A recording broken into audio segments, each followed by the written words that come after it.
What's up, geeks and gamers?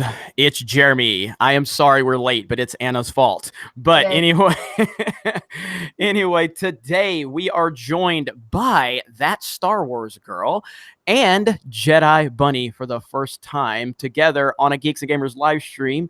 Hello, Anna. How are you?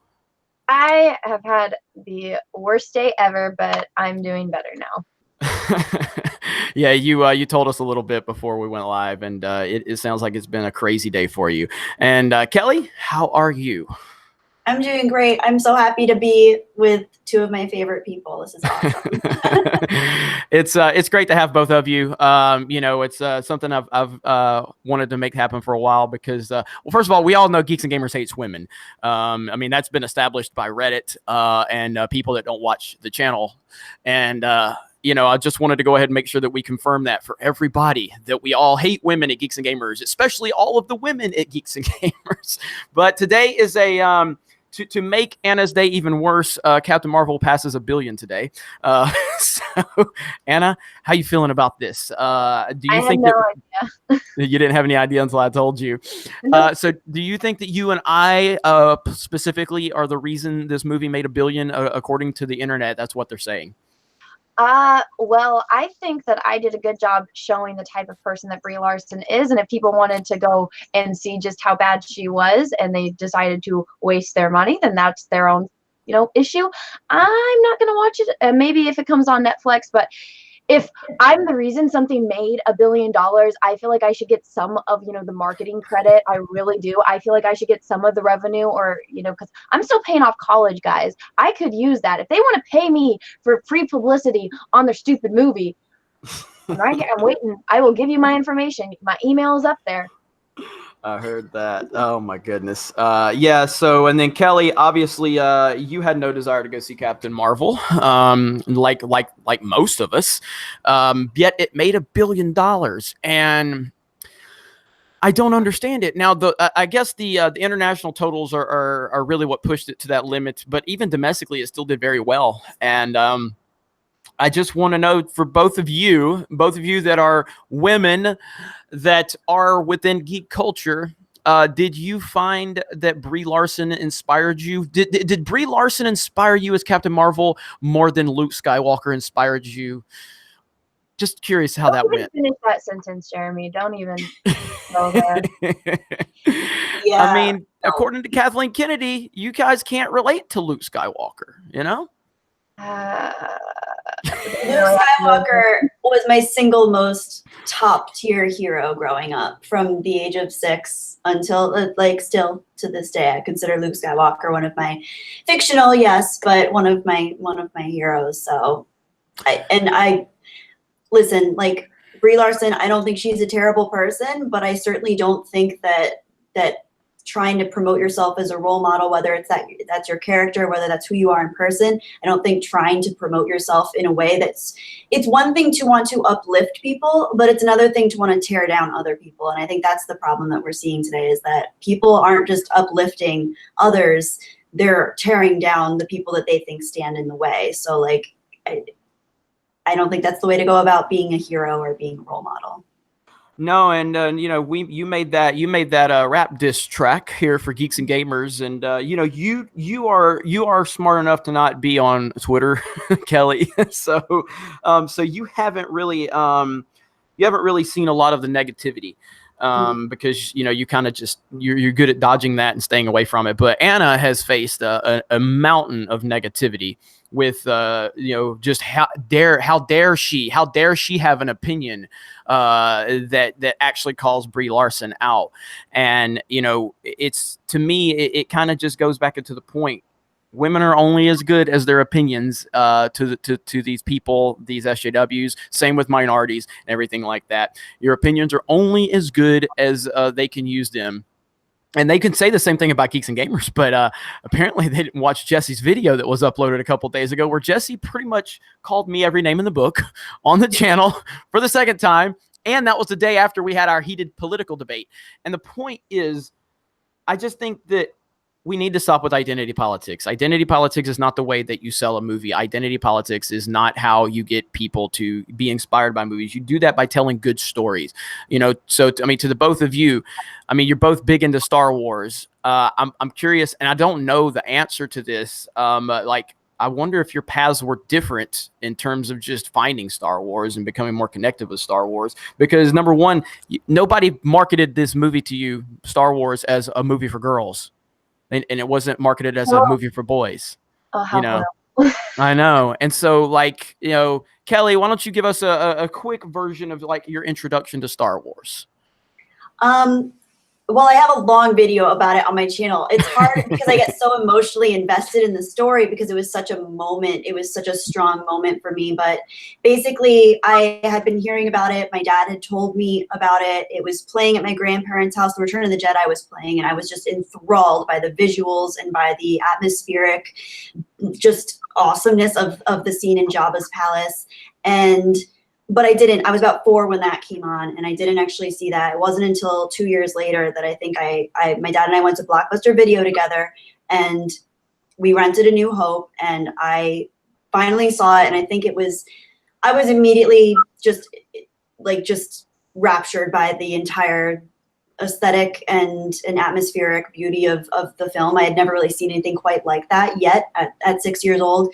And then by the time the binary sunset scene came around with Luke Skywalker and all of those feelings of existential angst and feeling, suppressed and held back, and all of this hope that kind of swelled up in the music and John Williams' score, I think that just all kind of hit me, and I don't think I was ever the same. And that might sound a little hyperbolic coming from, from a 6-year-old talking about a fictional story with fictional characters in a movie at the end of the day. But at the same time, I think it's what it ignited within my mind and within my heart and soul that kind of brought me to this place where I was aware of who I was on an existential level that I really hadn't found in other made for kid movies and stuff like that. And I think that's the unfortunate thing right now about Star Wars is the new Star Wars, whether identity politics are involved or not, it's not a level of filmmaking that evokes those same feelings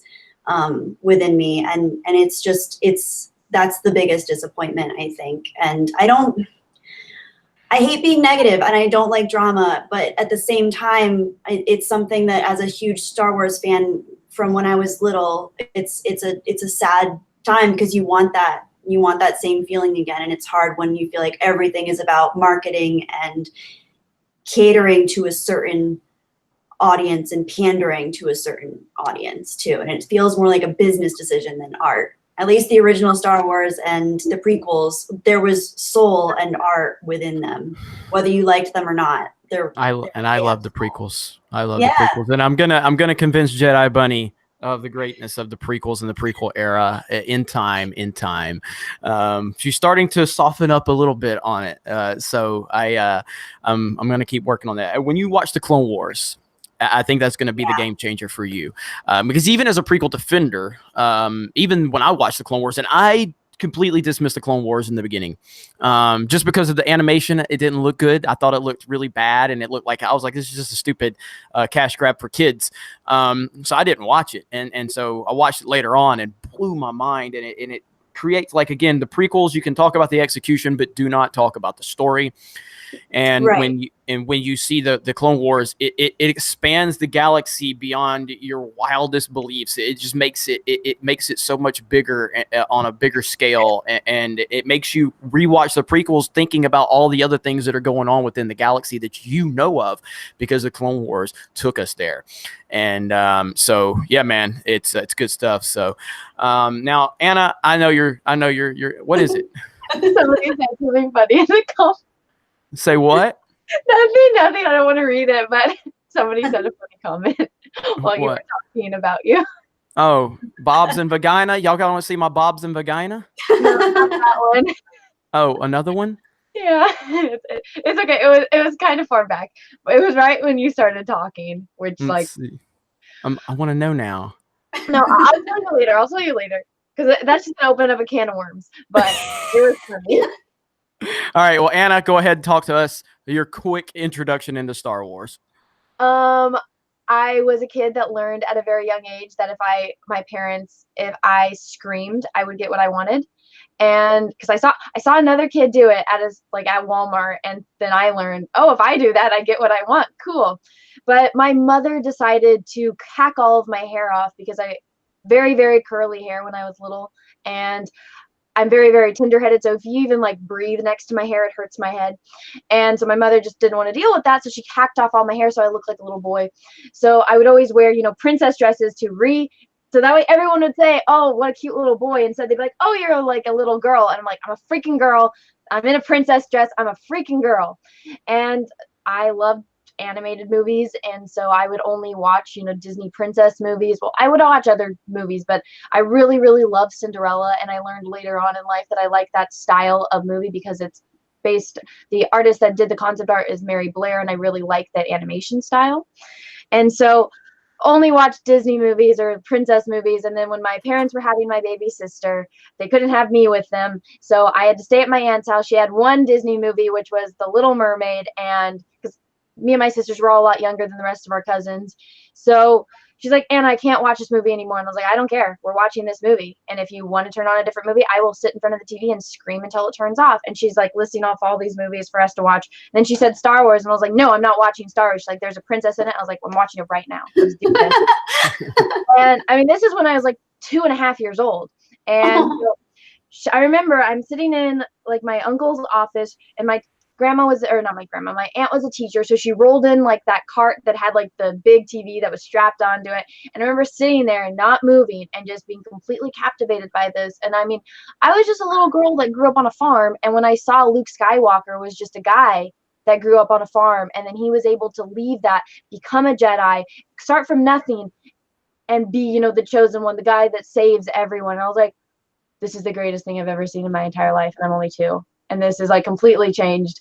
And when my dad came to pick me up to take me back home to see the baby, like his little princess that only talked about princesses and Disney movies and Todd and Copper and Dumbo was all of a sudden like, Dad, I need a lightsaber. And it was like that happened to my child. And it's completely, I think, on an uphill slope from there, but my mother will say otherwise. And so that was my introduction to Star Wars. And my aunt, I told her I wanted I wanted Luke and Leia to get married because, he was like the prince type character and she's the princess. And she's like, Anna, they can't get married because they're twins. I was like, what? Oh, no. She's like, and then in the next one, Darth Vader is their father. And then the next one after that, you find out that they're twins. I was like, you're lying. Spoiler. And she turned it on and it happened. And I still thought she was lying. Oh man, that's good stuff. And that's kind of, that's those are stories that every single Star Wars fan can share, and they're going to bring it from a different perspective. And that even carries over into the prequels, with people that were introduced to Star Wars through the prequels. And that's why I was always such a big defender of the prequels when there was so much hate, because it's just like, the prequels introduced so many people into Star Wars, and those people retroactively went back and experienced the original trilogy, and they were like, okay, holy shit, this is even better than what brought me. And there's still a lot of people that'll sit there and tell you that they still prefer the prequels that were introduced to the prequels, but they understand the greatness of the original trilogy. We don't have that now. We don't have that. Of the prequels, what order? I know you like Revenge of the Sith the best, but yes, which one is next for you? Phantom Menace and then Attack of the Clones. Although I really like, as a whole, I really like Attack of the Clones more, but Hayden Christensen's performance is so bad in that movie that it hurts. Talk about him that way. I love Hayden Christensen, but my God, his fault. He's really bad. He's really bad in episode 2. Okay, that is not, you can watch the making of it, and where he's with George Lucas, and the scene where he's like, when Padme's packing her bag in Coruscant and he's like hitting on her and is very awkward. Mm-hmm. You can see in the documentary of making it when George is like, cut, and he's just like, can we please redo that? I didn't like that. And George is like, why? And they cut it because that it's going to start an argument, even though he said on the lines, he's like, that wasn't good. This is probably like our first take. We need to, reshoot it. This isn't a good scene. And George is like, no, I'm done. I hate actors. I'm doing this. But Jeremy, guess what I got the other day? What? So if you guys don't know what Facebook Marketplace is, it's kind of like Craigslist, except it's so much more convenient, and you can Facebook stalk the people that sell stuff. Yep. I always look And somebody was selling this on Facebook Marketplace, but it's like a little replica of his lightsaber. Wow. I am taking this to Celebration, and I am getting him to sign it for me. That is awesome. Holy crap. And That's so wait, it gets better. It gets better. Obi-Wan. What? That's nice. Damn. I want to ask how much you paid, but maybe you want to tell me off camera. It So was super cheap. really? Yep. Hell yeah. That's awesome. You may look, I mean, one of them may come up missing if you're bringing that Celebration, and I'm not going to claim responsibility. So just saying. I will cut you. I'm blaming you, and I'm gonna make a police report, and I'm gonna show this video to them. I'm like, he took it. It's on video. He alluded to it. But Hashtag me too. Hashtag me too. So all right. there was something that I wanted to talk about with the prequels, since we were on that topic, and we're going to be moving away from the prequels. And when I was a kid, I actually liked Attack of the Clones the best. And part of it was because I loved, Hayden Christensen, because I was a little kid, and I'm just like, oh, he's so handsome type of thing, and like, ooh, googly eyes. But one of the things that I really liked in that movie, and it's my favorite scene, one of my favorite scenes out of the entire prequels, is the scene where Obi-Wan and Count Dooku are having that conversation. And do you remember that scene? Mm-hmm. When Obi-Wan gets up. Okay, so that conversation, when I watched it as a kid, it made me think of a completely different scenario for this, and that's what I thought it was alluding to. And then when they killed Count Dooku, right in the first damn scene of the next movie, I was like, well, what the hell was that? But it made me really like Count Dooku's character, and I feel like it enhanced Qui-Gon's character a little bit, because since he was the one that trained Qui-Gon, and when he's talking to Obi-Wan, he's like, Qui-Gon would listen to me, Qui-Gon would follow me, and we know based on Qui-Gon's character in the first one that he was the guy, he wouldn't follow the rules, he didn't care about being on the Jedi Council. He's like, I don't want to be on the Jedi Council, I don't like those rules, I'm going to do what I'm going to do because this is what's right. And it makes me think of Captain America and Civil War in that aspect. But in that, I thought about that. That's a good point, though. Yes. So let me break this down for you. Why this movie is very, very important, and people always overlook it because of the awkward, I don't like sand type of thing. Yeah, as an adult watching that back, it's very, very uncomfortable. But as a kid, I didn't fucking care. I didn't know what was going on. But in that scene where he's talking, he says, I know who the Sith Lord is, and I'm going to overthrow him. That's basically what he's saying. He's trying to tell Obi-Wan, hey, if you come and join me, you're not going to be under Darth Sidious. You're going to kind of be my agent, and we are going to work together to overthrow the evil Sith. That is what he is alluding to. That is why he joined him, so that way he can undermine him from, the inside. And he left the Jedi Order a long time ago for whatever reason. If I actually rewatch it and sit down, I'll have, a better breakdown of it, but it's been, a while since I watched this movie. Same here. It's been a long time since I watched episode 2. But I remember being a kid and understanding what he was alluding to, understanding that he was trying to tell Obi-Wan, hey, and he even says, this guy is, up high, like, you guys don't know who he is, but I do, and he's corrupting you. He's telling Obi-Wan right there. If Obi-Wan would have listened to him, Anakin wiping out the Jedi wouldn't have happened. If he would have just listened to Count Dooku. And so when people say, oh, I hate Count Dooku, it's like, you don't understand what he was trying to do. He was actually trying to save you guys. He could have been evil, like, he wanted his power-hungry stuff. But at the end of the day, he wanted to save the Jedi. He didn't want the Jedi to die. He was, in a way, like Qui-Gon. Qui-Gon was like, you know what, you guys do you, I'm going to go do me kind of thing. And so that was more of a gray Jedi type of thing. Yeah, and he's like a dark gray Jedi. Yeah, because he wants power. That's the problem. He's more power hungry. Qui-Gon wasn't, but I agree with him. I think Qui-Gon would have listened to him. I think if Qui-Gon would have lived, it would have, in a way, I think, prevented Anakin from going down that path of destruction. And I think Qui-Gon would have been able to pick up on Darth Sidious, as where other people didn't. So I think when people say that about Attack of the Clones, I think you really need to go back and rewatch that scene, because that scene is short, but that's a very, very important scene. And I think, I hate talking about George because he's my husband, he just doesn't know it, that he needed to reshoot that scene and do it a little bit differently. So that way, just with the visual storytelling, you don't pick up on that cues. But if I was able to pick it up, what year did that movie come out? No. Let's see, 2005. Revenge of the Sith was 2005, I believe. So I think Attack of the Clones was 2002. Okay, so I was in like second grade. So I was able to pick up on that when I was in 2nd grade, and I knew exactly what was going on. But when they killed him right off the bat, that's why why Darth Sidious like kill him, do it, Anakin, do it, because he knew by that point that he was not going to listen to him anymore. And you can even see that in the Clone Wars TV show. I feel like they make him a little bit more evil in the Clone Wars TV show because they want to play up the villain aspect. And I feel like there was a little bit of a disconnect from the people that were writing as compared to what George was doing with him in the actual movies. But you can see in that scene that Star Sidious knew that he was going off on a different aspect and he wasn't going to listen to him anymore. And that's why he spent so much time trying to get Anakin. And I feel like his plans were a little bit rushed in that sense. Now I have a reason to rewatch Attack of the Clones because I haven't watched them forever. I mean, I've watched, which the most recent one I've watched is Revenge of the Sith. But I don't watch Star Wars movies like I used to after The Last Jedi. I just don't have that same. I used to put Star Wars movies on just as background noise if I was doing something, just to have it on, and then I'd watch them, obviously. But I haven't watched them that much since The Last Jedi, and it sucks. I mean, eventually it will. After The Force Awakens came out, I rewatched everything. I even rewatched the prequels, and I watched all of these fan edits that people had done of the prequels. Someone did like a really cool, like almost like Art Deco version where there was no dialogue. They muted everything and they would chop the scenes up, but they did it in a really interesting way.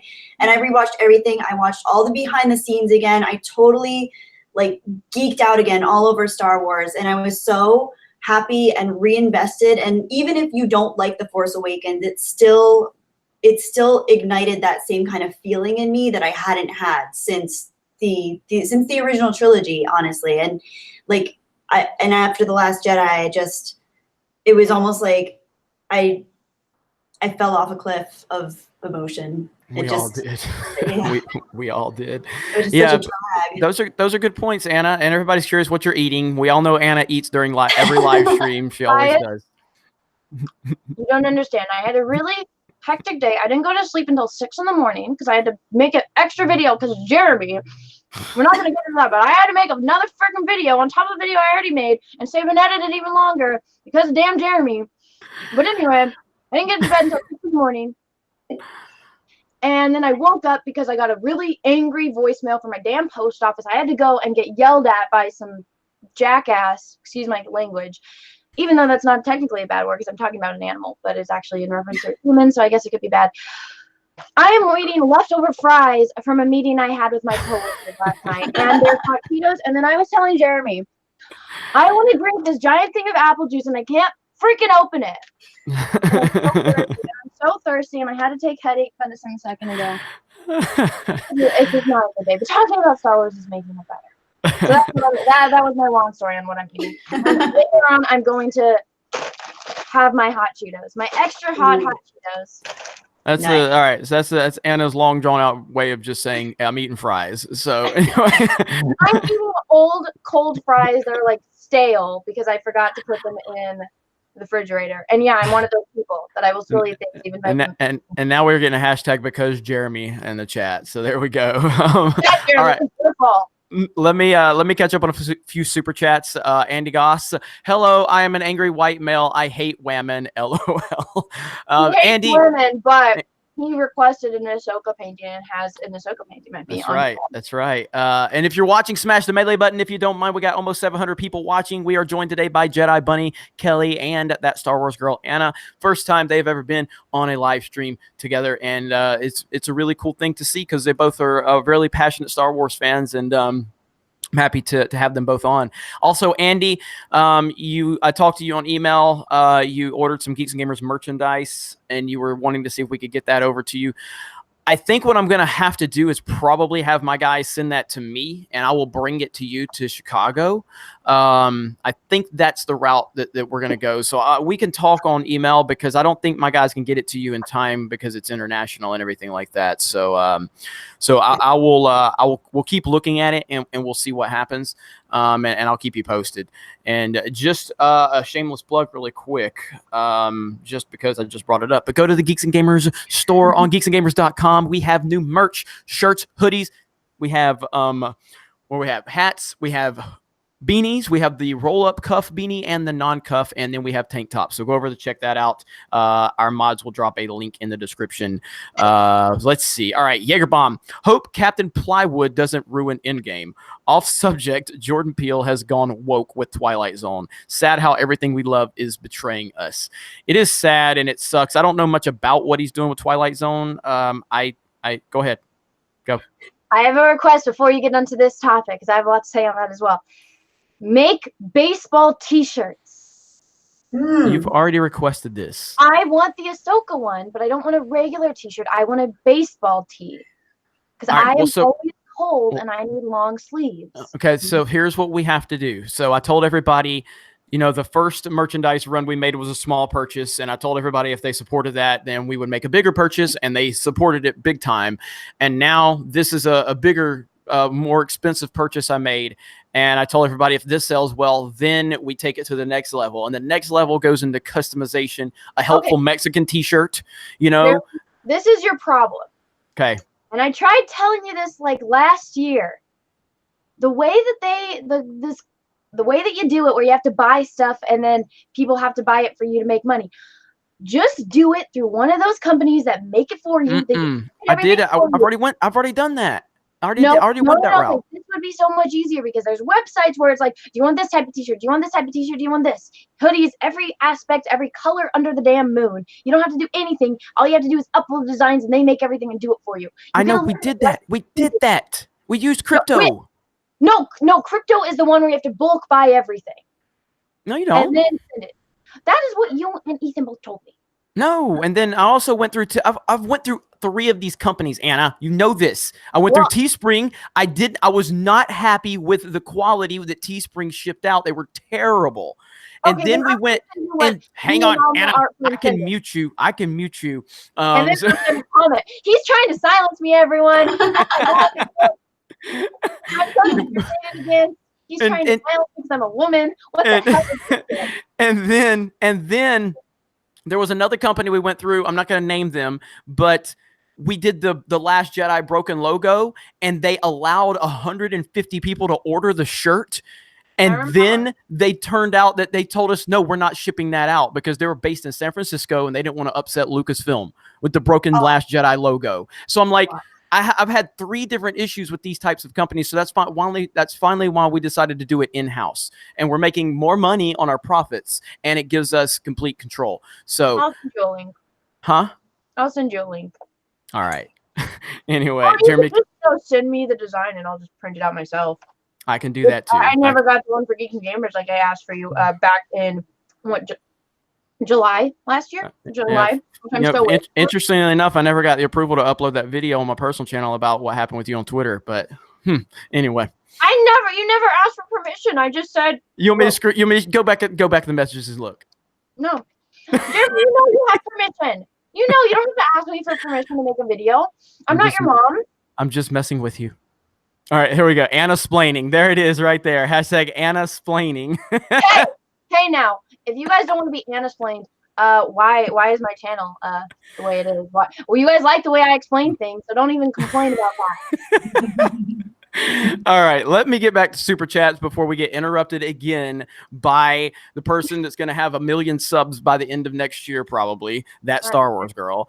All right, the Price is Right review. The hypocrisy reaps in Hollywood through the First Amendment. Be damned. For anyone who disagrees, roll my eyes. Interesting how threatened SJWs are of liberty. It's 100% true. I mean, I made a video talking about how Alyssa Milano is now taking, like, she's defending Joe Biden. Joe Biden's a creepy old dude, and that is an objective fact because there's video evidence where he's fondling these 13-year-old girls' hair and smelling it, and it's creepy. Go to Paul Joseph Watson's channel. Somebody go to Paul Joseph Watson's channel and get the creepy Uncle Joe Biden video he made about a year ago. All right, if you can defend what that mofo is doing, then don't come near me. But now Alyssa Milano, because Joe Biden is on the political side of the argument she wants him on, suddenly she's like, well, we should believe all women because he's been accused of something. We should believe all women. What happened? But I don't know what happened. What happened? What? Oh, with Joe Biden, he's been accused. I like smelling Salma Hayek's hair. Yeah, he's been accused of coming up behind this political, this lady who's into politics, coming up behind her, smelling her hair and kissing the back of her head, and she felt really creeped out. And that's one, if you take that in isolation, that could probably be looked at like, what was the relationship or whatever there? No. There is so much evidence where Biden does this to so many women, and they are all uncomfortable. Very, very, very creepy shit. So again, just go to Paul Joseph Watson's channel, type creepy Uncle Joe, and that you'll get all the evidence you need. But Alyssa Milano wants to defend that because she is a Hollywood elitist. And again, it's all about, believe all women, because that was her argument. Believe all women when it was Kavanaugh or when it's Trump or when it's somebody else. But as soon as it's a politician on her side, she goes, well, we must believe all women, but we also need to do due process. It's like, it's just, how about everybody gets due process that gets accused? I don't care what their politics are. Everybody deserves the chance to be heard, and everybody gets the chance to get an investigation. It's just ridiculous. But anyway, I'll move on from that. Remember when Superman was like, I don't want to hit on women because I'm going to get like a sexual harassment? Yeah, Henry. Yeah. Oh my gosh. I would just like to know, if he wants to come and smell my hair, I am not going to have a problem with it. I am not going to be offended. I'm going to be flattered because Superman is smelling my hair. He's going to get punched in the face by my boyfriend, but I mean, I will feel very complimented by it. Just saying. Oh man, yeah. I mean, but that's the world we live in, where Henry Cavill is intimidated to even flirt with a woman because of all this Me Too garbage. Yeah. That's the world we live in. The Rookie Critic just sent a super chat. I'm gonna read this one now. Does Jedi Bunny have a Twitter? No, because she's smart and she's not gonna get one. So I'll talk to her. We talk about that all the time. So about you having a Twitter. Don't do it. I go back and forth. Because I get sucked in. It's easy to get sucked in when you're being led by your own ego, when it comes to comments, when it comes to interactions from people. And the problem is that you can look at a million positive, optimistic, happy-go-lucky comments and absorb them to some extent, but it's the negative ones that really stick with us, especially if we're coming from a place of ego. And I am not strong enough yet to deal with all of that. I'm a sensitive person. I'm a delicate little flower a lot of the time. And I don't think I change my mind every day on a variety of subjects. I don't claim to be an expert in any one field. I love what I do. I'm a teacher, and I absolutely love working with children, and I teach art to little kids, and it's one of the most happy-go-lucky, fun, positive things you can do, and I just don't want my world tainted. And sometimes I don't even read my YouTube comments on my channel for like a month at a time, because sometimes I just get so like, most comments are very positive and very kind and very receptive, but for the ones that are negative, I see you guys dealing with that kind of thing, and it's just something that, I don't know, I feel like I would get so wrapped up into it emotionally that I don't know if I'm there. I don't know if I want to be there, but I commend you guys for being on the front lines of this craziness right now, because it's amazing to me how many sets of standards are out there that people are holding you guys to, and yet they're not holding themselves or their own idols to. So it's just a very strange time to be in right now with social media. So long story short, I don't have Twitter. Good answer. All right, Roy Butcher says anybody that doesn't like Geeks and Gamers can get effed. I appreciate that. I'm not going to say it, but I appreciate that. Paulie D, because you guys know this is a Christian channel, and I never curse. I don't make any sexual remarks to people that talk shit to me. I never say anything about banging their wives or their girlfriend or their mom. I don't do that because this is a Christian channel, and we are here to spread the gospel of Jeremy Osteen. Okay, I would just like to acknowledge that not everyone on your channel is a Christian, Jeremy. We just had to deal with this and getting harassed for being Jewish. Yes. Well, not a Christian channel. This is an inclusive channel. No, this is a Christian channel. We don't fucking talk shit around here because this is a Christian fucking channel. Okay. Have you ever met Christians? They talk shit too. Don't even give me that. Every religious people talk shit. I Don't know even that. tell That's me. the joke, Anna. I know, but I don't deal with jokes like that because I'm so frustrated with that kind of stuff. More Anna-splaining. I love that this Anna-splaining I has like been how born. the Anna-splaining is actually truth. It is true. Trust me. Okay. Look at your spelling real quick on the There's word that I nothing told you. wrong. Yes, there is. All right. There you go. All right. Oh boy. All right. Guys, I can't spell. I just want everyone to know I'm severely dyslexic, which is why when people say, "Oh, your video is so scripted," I'm like, you don't know anything about me. If you wanted me to read something, it is going to be a complete mess because not like dyslexia doesn't just affect the way that you write things, it affects the way that you see words. And so when you're reading something and something you think is a certain word is a completely different word, that is why I cannot do scripted videos because it would take me hours upon hours to try to read something correctly. And I love reading, but I'm an incredibly slow reader because I have to constantly reread not just paragraphs but sentences, maybe 4 to 10 times before I actually get what it actually is. So I apologize if anything is ever spelled incorrectly. And thank you for everyone that does tell me because I don't notice it. So if I put a video and then in my thumbnail, and I've done this, I've spelled trailer wrong. I have spelled so many things wrong. And people say in the comments, like, Anna, you spelled this wrong. I'm like, oh my God, thank you, type of thing. So yeah, that totally off topic, but I asked Jeremy if this thumbnail for a video I'm working on was spelled incorrectly, and he said what he just said, and I didn't see that. So thank you, Jeremy. But yeah, so I just like to make a point again. Geeks and Gamers hates women, yet we have 2 women on here, and we have nothing but women mods in the chat. Plus, we have a community manager, female, that's Siobhan. We have a social media manager, Caroline. We have women that run that are operating underneath them that are helping run those accounts. But yes, go ahead, Reddit. Go ahead and say that stupid shit. And by the way, Reddit, I got like 25,000 views on that video that I got to make. So again, I do not respond to Reddit. I want to know now. Oh, Reddit made a video or a Reddit. Here, let me see if I can just pull it up real quick. Well, I just discovered Reddit and I Googled myself on Reddit and I saw what everyone said. So you guys can all. So yeah, Reddit hates my guts. But again, like I said, Mahler told me they hate him too. So I felt like I was in a good company. But right here, let me click on it. I'm going to do a screen share. Tell me what happened. No, because it's funny to actually show it. Do I? All right, here it is. Here's the Reddit thread right here. So let me lock on there. So J.J. Abrams has announced that due to popular demand by Jeremy from Geeks and Gamers, he is going to start the sequel trilogy over. Here is the new poster. Here's the new poster for Star Wars Episode 7. For real this time. So this is the fan-made poster. Now, since I made a video on these comments, it's going to be hard for me to find them now. Wait, but I want to see the poster. Go back up. Okay. I had to make my screen bigger. Okay. So we've got Hux as a Jedi. We've got Finn as a Jedi. We've got Daisy Ridley. I guess she's I don't know. I guess she's trying to be Padme in that.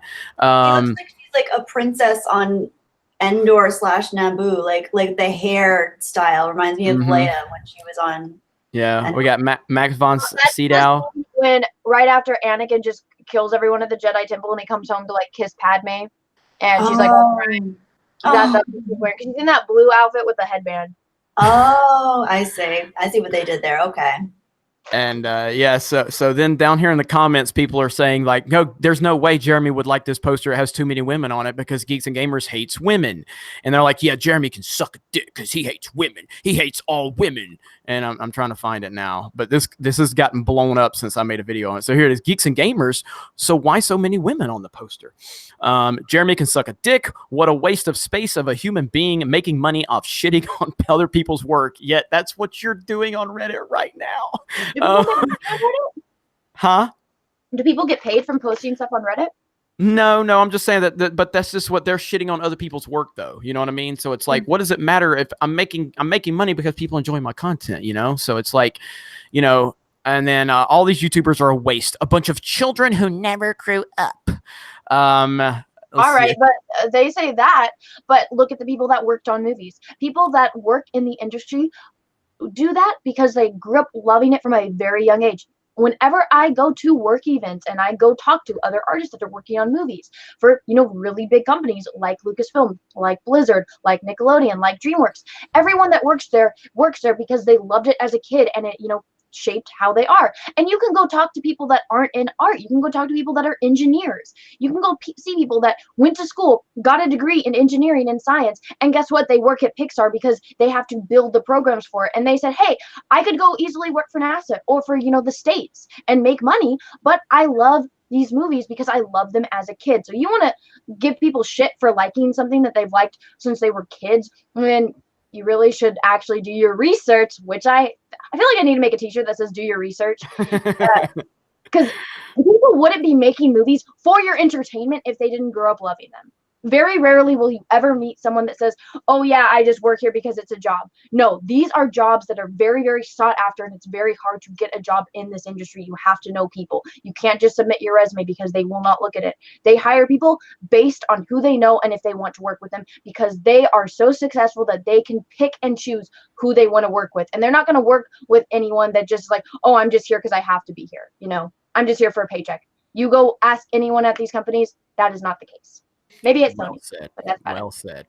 And yes, you get further down in here, and it says, why are there women? And it says their lack of aprons is concerning.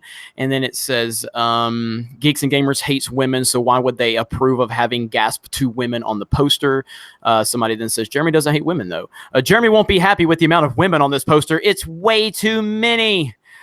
So such a clear example of the straw man argument of just basically creating a caricature of who they think you are and what they think your belief system is, and then attacking that instead of actually looking at any relevant belief system that you do have and who you are as a person. Like, I don't necessarily agree with everything that you say on the channel and everything that everybody says that I'm a fan of, but that doesn't mean that I'm going to create this caricature of them in my mind and think that they're a villain because I don't agree with every single thing that they have to say. And that's the time we're living in right now, is where people, if you don't agree with them, they're immediately going to cut you down. I don't like how divisive the fandom is now. I just want to be a Star Wars fan. I don't even want to hate on The Last Jedi anymore. I don't want to hate on anything, to be honest with you, whether it's Brie Larson or The Last Jedi, because I don't think that's productive for me personally, because I feel like it brings me down.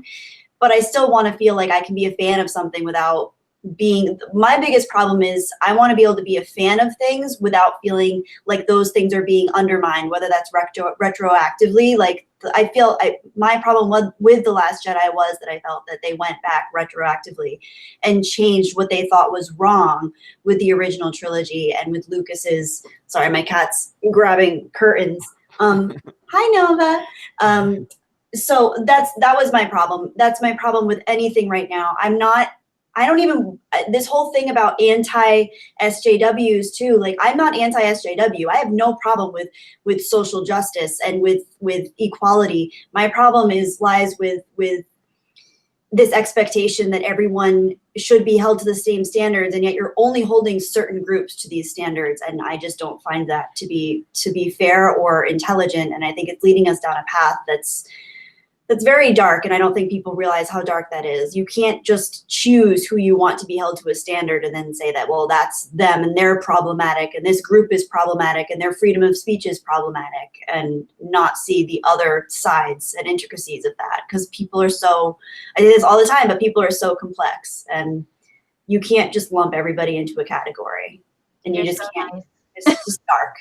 Well said. Well said. Yeah, you're very nice. I feel like that's, in a way, the same thing that all of us are talking about, but you just say it a lot nicer than we do. Well, I work with 4-year-olds for a living, so I try to keep things. And also, listen, I love people, but people are also really, really scary. And I think people want to see the darkness in people that they find disagreement with. But when you work with little kids, and I don't want to bring this up to like talk about my job because I don't think that's important right now, but when you do see children at a certain age, you realize the playing field is level regardless of where you come from. Your mind is open, and it isn't until later that we start to deal with all of these issues of classism and racism and sexism and society in general, and then cultural norms. But there is a point in all of our lives when we are open and we can interact with anyone and we can have disagreements about a toy truck or who has the cooler mom, and it won't tear people apart. You can understand someone from a different mindset without having to completely break down who that person is and destroy their process and make a straw man argument. So anyway, like, Reddit is a really cool platform in a lot of ways because people can discuss ideas and people can upvote them based on you know, their credibility and intelligence and whatever. But at the same time, there's always going to be corners of the internet that are going to attack people. And the biggest problem right now, I think, with media is, well, one of the biggest problems is the whole straw man argument thing, because you can so easily take what people say out of context and not be able to look at the nuances and the actual details of what someone believes in and just say, well, he believes that, he's a sexist, he's a bigot, or she has suppressed, what's the saying now that they're saying that because, like, Anna and I, for example, because we didn't like the way Brie Larson was approaching her fame with the whole Captain Marvel situation, they would say that we had suppressed misogyny. So women can still be misogynist and have misogynistic tendencies, but we're just suppressing it because we are the feminine. And it's just, it's crazy. It's just crazy. Freedom of speech is vitally important in so many ways, and this is the exact reason why, is because we need to be able to have these conversations with people we don't agree with. And it's just crazy. I don't know. And whoever's pissing Anna off in the chat, don't come crying to me, because she's gonna do whatever she's gonna do, and she has full power to do that. So and as far as, please stop with the free speech bullshit. Nobody's fucking taking anything away from your free fucking speech. Do you not know what free fucking speech means? Nobody's telling you your freedom of speech. Do you not understand what that fucking means? People don't understand what that means, and it's so funny. Go ahead, Anna. I don't know. If you're going to say shit about someone that is trying to be honest and give their honest opinion, if you were here in person, I would tell you to shut the fuck up right to your face. But guess what? You're hiding behind a fake name and an avatar. If you're going to say shit about Kelly when she's just giving her opinion, expressing that she can see both sides of the argument and she doesn't want to see the best in, or she doesn't want to see the worst in people, she wants to see the best, and she gives people the benefit of the doubt, then you can go fuck yourself. And yes, I will put you in timeout, and I have no problem with that. Boom. And look, really, when it comes to, and somebody the other night when I had the stream with Jesse, you know, I didn't know about it. The stream, my God, the comments were moving so freaking fast that night, and we were debating. I would have known that you guys were doing that. Thank you for not messaging me about that. I did not get a notification either, and I'm sorry for talking when I have food in my mouth, but I would have taken care of that. You should have told me. I know. I'm sorry. And I didn't know we were going to get into the political aspect, but once we did, there were some screenshots were sent to me. Jesse. I know there were some screenshots were sent to me that could really, like, you guys don't understand, like, things that get said in these chats can compromise the channel, and you know, YouTube, for better or for worse. And this is what people seem to like. They're always wanting to be like fighting with no sense of like anything. Like, I will fight people, I will argue with people, I will challenge people, but at the end of the day, I could be pissed off about YouTube, I could be pissed off about some of the things they do, but YouTube has given us this platform through their infrastructure with their resources. Nobody says I have the right to be here. It's YouTube's platform. I operate under their rules, period. And if people don't understand that, then they don't understand that. We try to keep the chat as organized as possible. And there's just certain things that we're just going to call out. And please don't go back to this weak ass freedom of speech bullshit, because you don't know what the fuck it means if you're using that argument. So anyway, we're going to move on from that, because that was an awesome answer from Kelly. And I figured, I saw Anna in there. I'm like, don't come crying at me. I done pissed her off. I ain't getting in the way of it. So, all right, I got to catch up with some super chats. So let's run through some of these. Something to drink, but I can hear you guys. Okay, so Polly D says, Kelly showed she has mad rhymes. Her bars are on fire. Call her a barsonist. Oh. Everybody loved that video. And I think it got about 17 or 18,000 views. So thank you, guys. For those of you that actually saw it for what it was, and actually listen to the disclaimer in the beginning that it was just for fun, I appreciate it. I wasn't trying to be the next big rapper. I know I'm a cornball. I'm a goofball. Like, I wasn't trying to be serious. I know I'm not Tyler, the Creator. I know I'm not, you know, I'm not Tupac. Obviously it was a joke and it was goofy and I had fun with it. And made Jeremy laugh, and luckily made some of you guys laugh too. So I appreciate that.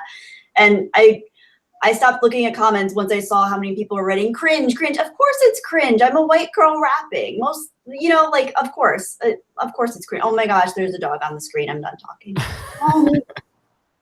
Oh, that little wolf pup. It's Tulip. That's Oh my Tulip. gosh, so cute. She's a very cute dog. Very cute. Oh my gosh, Tulip? Is that Yeah. a girl? Boy. Yeah, girl. Oh, sorry to assume gender. Tulip. Yeah, I get so offended when people ask, like, they're like, "Oh, he's so cute." I'm like, "It's a girl." Guys, I am one of those people that is completely extra. Kelly, I made her an Instagram. I got her a dressy, and it's a dressy with tulips on it. Oh, that's so perfect. Tulip dress. That's adorable. But that's good she's not stuff. feeling too good. She got her last rabies shots yesterday, and so she was throwing up and like got diarrhea, and now she's all sad. What breed is she? She's a Pekingese. Pekingese. I love Pekingese. Oh my gosh, I'm used to like the tawny, like brown color ones though. Yeah, her mom was. She was white, but she had like kind of fawn color around her face and on her back, and then the dad was like black with like white spots. Huh. And so her and her brother was the runt, and they were the last two left, and they were both white like this, and then the rest of them were like kind of like the speckled type of colors. And so I was like, oh my God, I'm so glad that she's left. She's really cute. Oh. All right, so let me jump back into these super chats now. Mega Mr. 46, my reaction to Captain Marvel making 1 billion, meh. Same as all of us. And I did change the title up a little bit where I said Captain Marvel passes 1 billion worldwide and nobody cares, so let's talk Star Wars. Transformers made billions of dollars. Those movies are complete crap. Aquaman, I know you liked it, Jeremy. That movie was complete crap. There's plenty of horrible movies that made money. It's true. It's true. And then you put a David Lynch movie in the theaters and nobody wants to see it unless you're a huge David Lynch fan like me. But any David Lynch movie. I mean, so many of his movies just... Well, I don't know my name. What movie did he do? And then I'll know. Oh, okay. So like Mulholland Drive. Oh, Mulholland Drive is... Mulholland I've Drive. never heard of that. I love it. It's so good. Talk about subverting expectations and not caring. Yeah, look, Anna, watch Mulholland Drive, but don't look up anything about it. Just watch it, and it will blow your freaking mind. It is amazing. That's one of my favorite movies. What is it about? You can't even. It's hard. If we tell you, then it starts to give you an insight into the story because it's a very complex story. Who's in it? What's her name? Naomi Watts. Yeah, Naomi Watts, the girl that was in King Kong, Peter Jackson King Kong movie, the blonde. Mm-hmm. You'll know her if you see her. You will know her, Naomi Watts. I would just like to say, when I watched that movie, I watched it for Adrian Brody, and I had no idea who the girl was. Okay, well, I do remember Googling her to know who she is, but I've never. It's an excellent performance. David Lynch gets, I think, the best performances out of his actors. And the reason I don't want to tell you anything about story is because I feel like when it comes to David, what other movies has he made aside from Eraserhead? A lot of his movies are a lot of his movies are going to be movies that are not really like well known. Yeah. They're more like artsy, subversive. I'm gonna find it. I'm gonna just IMDb it. Yeah. Like, he's my favorite director. He is my favorite director right now. Terrence Malick was my favorite director for a while, and then I found David Lynch, and like he just blew everything out of the water. Like, did he do the Twin Peaks show? Twin Peaks. Yeah. I love him. Not everybody likes him. Some people don't like him at all, but I think he's phenomenal. The only movie I'm familiar with him was Mulholland Drive, and I remember watching that, and it blew me away. Was that the one where like somebody died? I think people die in pretty much all of his stuff. The people die. So. Velvet is a great one. Guys, I'm on to IMDb right now, going through all of his directing things. There's not a single thing on here I've ever seen. Yeah, they're all amazing. Well, you gotta. I recommend Mulholland Drive, Dune, and Blue Velvet, Dune, and Twin Peaks. Dune was not his best, I don't think. I don't think he was the right director for it. Tony Rankin says it perfect. It says he's amazing and crazy all at once. Yeah. So, Yeah, I want to watch Mulholland Drive again. I haven't seen Mulholland Drive in a long time, and I only watched it because I was friends with somebody who was a big David Lynch fan, and I was just like, I don't think I've ever seen anything from David Lynch, and they're like, oh, you got to watch. I think at the time Mulholland Drive was on Netflix. This was a long time ago, and I remember watching it, and I didn't know anything about it, and so the things that happened in the movie that you know what I'm talking about, Kelly, and anybody in the chat that's seen it, the thing that ultimately gets the point to, like, the whole time I was like, I'm picking up on something here, but that's probably just, me being me, like this is, and no, I was like, holy shit. Like it's, I don't want to say anything cause I really want Anna to see it without knowing anything, but yeah, it's so I good. don't know, right now I'm looking at all of his movies and there's not a single one of them interests me. No, but he's unlike any other director. It's like art. It's comparing art to like Lunchables. Like it's like the Lunchables section of the grocery store versus art. Like his work is first and foremost, he's actually a painter. He's an incredible painter. He's also an incredible musician. And the way he gets involved in his films is he looks at it almost like a meditative process. It's very strange, and a lot of the times it's almost like the narrative structure is unlike, it's not like mainstream film at all. Like it's nothing like Star Wars. It's nothing. Ironically, actually, George Lucas, I think, approached him to direct Return of the Jedi. And I think that happened. Yeah, I believe that happened. Yeah. Well, but I would just like to say, as far as film goes, I hate artistic films. Oh, okay. I think you will like Mulholland Drive. You'll like.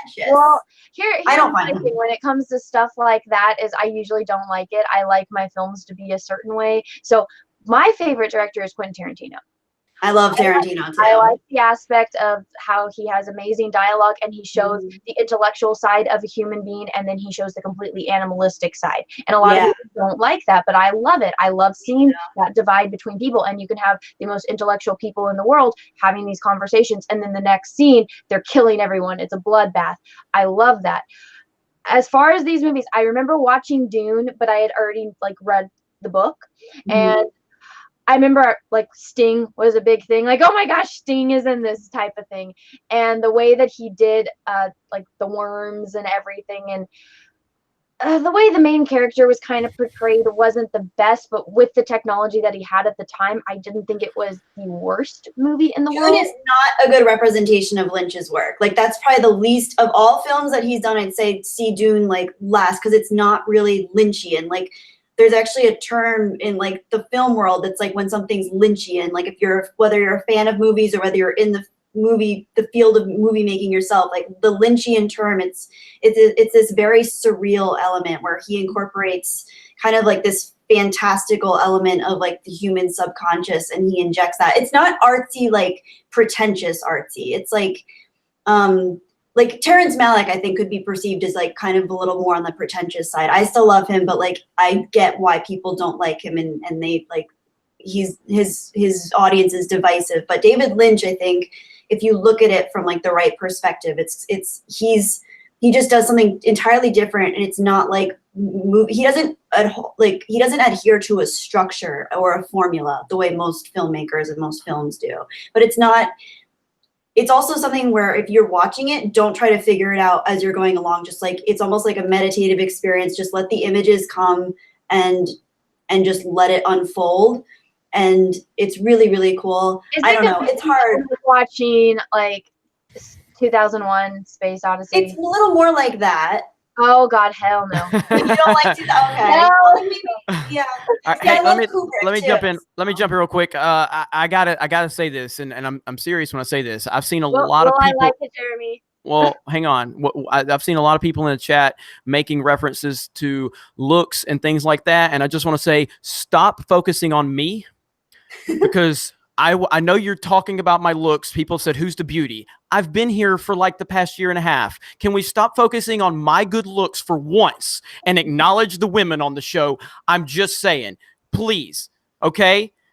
I know there's a lot of people. I've never been in a live stream where everybody's like, who's the beauty? I'm like, guys, I'm here every day. Can we focus on the women now? Please. Okay. Let's respect the women. Okay. All right. Anyway, I got to get back to these super chats. They're like, God damn it, Jeremy. All right. I'm sorry to interrupt you guys. I just had that. There was some because somebody said, "Who's the beauty?" I'm like, I got to take advantage of this. All right. Can you identify as a woman, Jeremy? All right. Polly D. Anna's takedown of Bree, be effing humble, is right and on point and genius in its simplicity. Can you send me a screenshot of that? I can. Guys, I'm considering making t-shirts and like doing my favorite comments. And I'll wear it. I'll wear it and do it in videos because I know one of my favorite things is there will be people that comment on my t-shirts, and I love that. Those are my favorite comments to see because I'm like, yes, people notice my damn t-shirts, and then people that comment on things that I change in the background. So those are my favorite comments.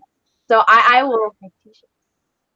All right. Polly D says Jeremy is now the Sawyer Power. After revealing he is in love with Larson, we all bought it.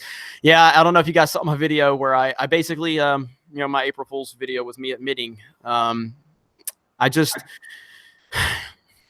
want to see women represented in movies, and so I bought out all of the theaters for Captain Marvel. I bought all of them with all of my super chats. I took all of your super chats and used them against you. And I bought every theater in the country out, and I helped elevate Captain Marvel because, as we know, Captain Marvel is the first movie in the history of Hollywood to have a woman in it. That's what Twitter told me. Just like Black Panther was the first black movie ever. It's the first movie any black person's ever been in a movie. So I wanted to make sure that we get more representation. So anyway, I'll drop the sarcasm now. So I've been doing a lot of sarcastic videos lately. I feel so bad because I wanted to do the April Fool's idea like Jesse said, but I completely lost my voice the other day.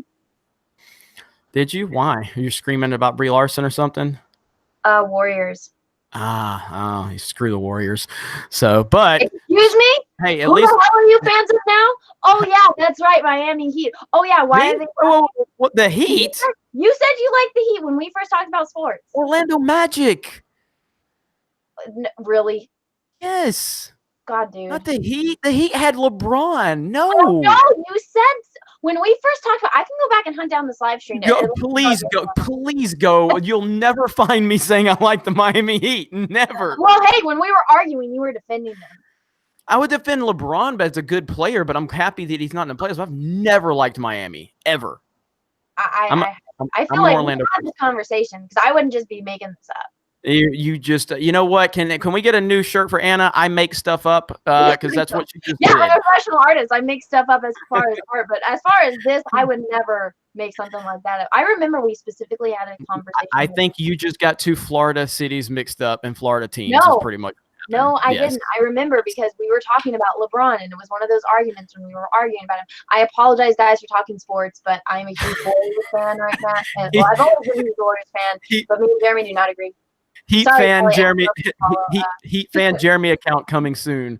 Anna-splaining. Yep, more Anna-splaining. Here's Anna here's what you told me because I don't care what actually was said. This is what you said. Jeremy, you said this. I did not. I'm sorry, Kelly. I don't know if you follow basketball. I only follow Quidditch. I was just wearing my Quidditch shirt earlier, and then I went to Target and I found this one. Kelly, you like Harry Potter? I love Harry Potter. It's Game of Thrones. But, I just started watching. Okay, so I watched up until season 5, and then I stopped, and I'm starting to watch it again, and I'm getting into it now. Okay, you're now just getting into it? Well, okay, so I kind of judged it, prejudged it, and I actually thought originally that Game of Thrones was going to be kind of like fake nerd culture because I thought I grew up with Lord of the Rings. I know. Now I understand the depth of the characters and the dynamics and how people are just showing different varieties of philosophies and stuff. Now I love it. It's a giant painting I've been working on of Game of Thrones. It's bigger than I am. Oh my God. Wow. Oh my God. Wow. That's I've been working on this for over a year, and I have to fix it because I accidentally made Jon's face red when him and Tyrion are supposed to be blue because of the fire. But 3 heads of the dragon. There's so much mythology behind Game of Thrones, and yes, I can't put that there. I love the mythology aspects, and I love the almost historical aspects. You have so many different varieties of different parts of our world and culture that are in there, which is really cool. Well, the reason why he wrote Game of Thrones, George R. R. Martin, is because he loved Lord of the Rings, but when he watched it, he didn't think that Aragorn was going to be a good king, because you can't just take a soldier who's never had to deal with the intricacies of politics and all, those type of people. And so he showed, this was his version of like what would have happened after that. So how Robert, he was this war hero and he was good at war. You have Ned Stark. They were the best fighters of their time and they were good people, but you see how Robert gets corrupted. You see how Ned tries to deal with that, and they're not built for that. They're not those type of people. Right. How Right. the snakes corrupt them.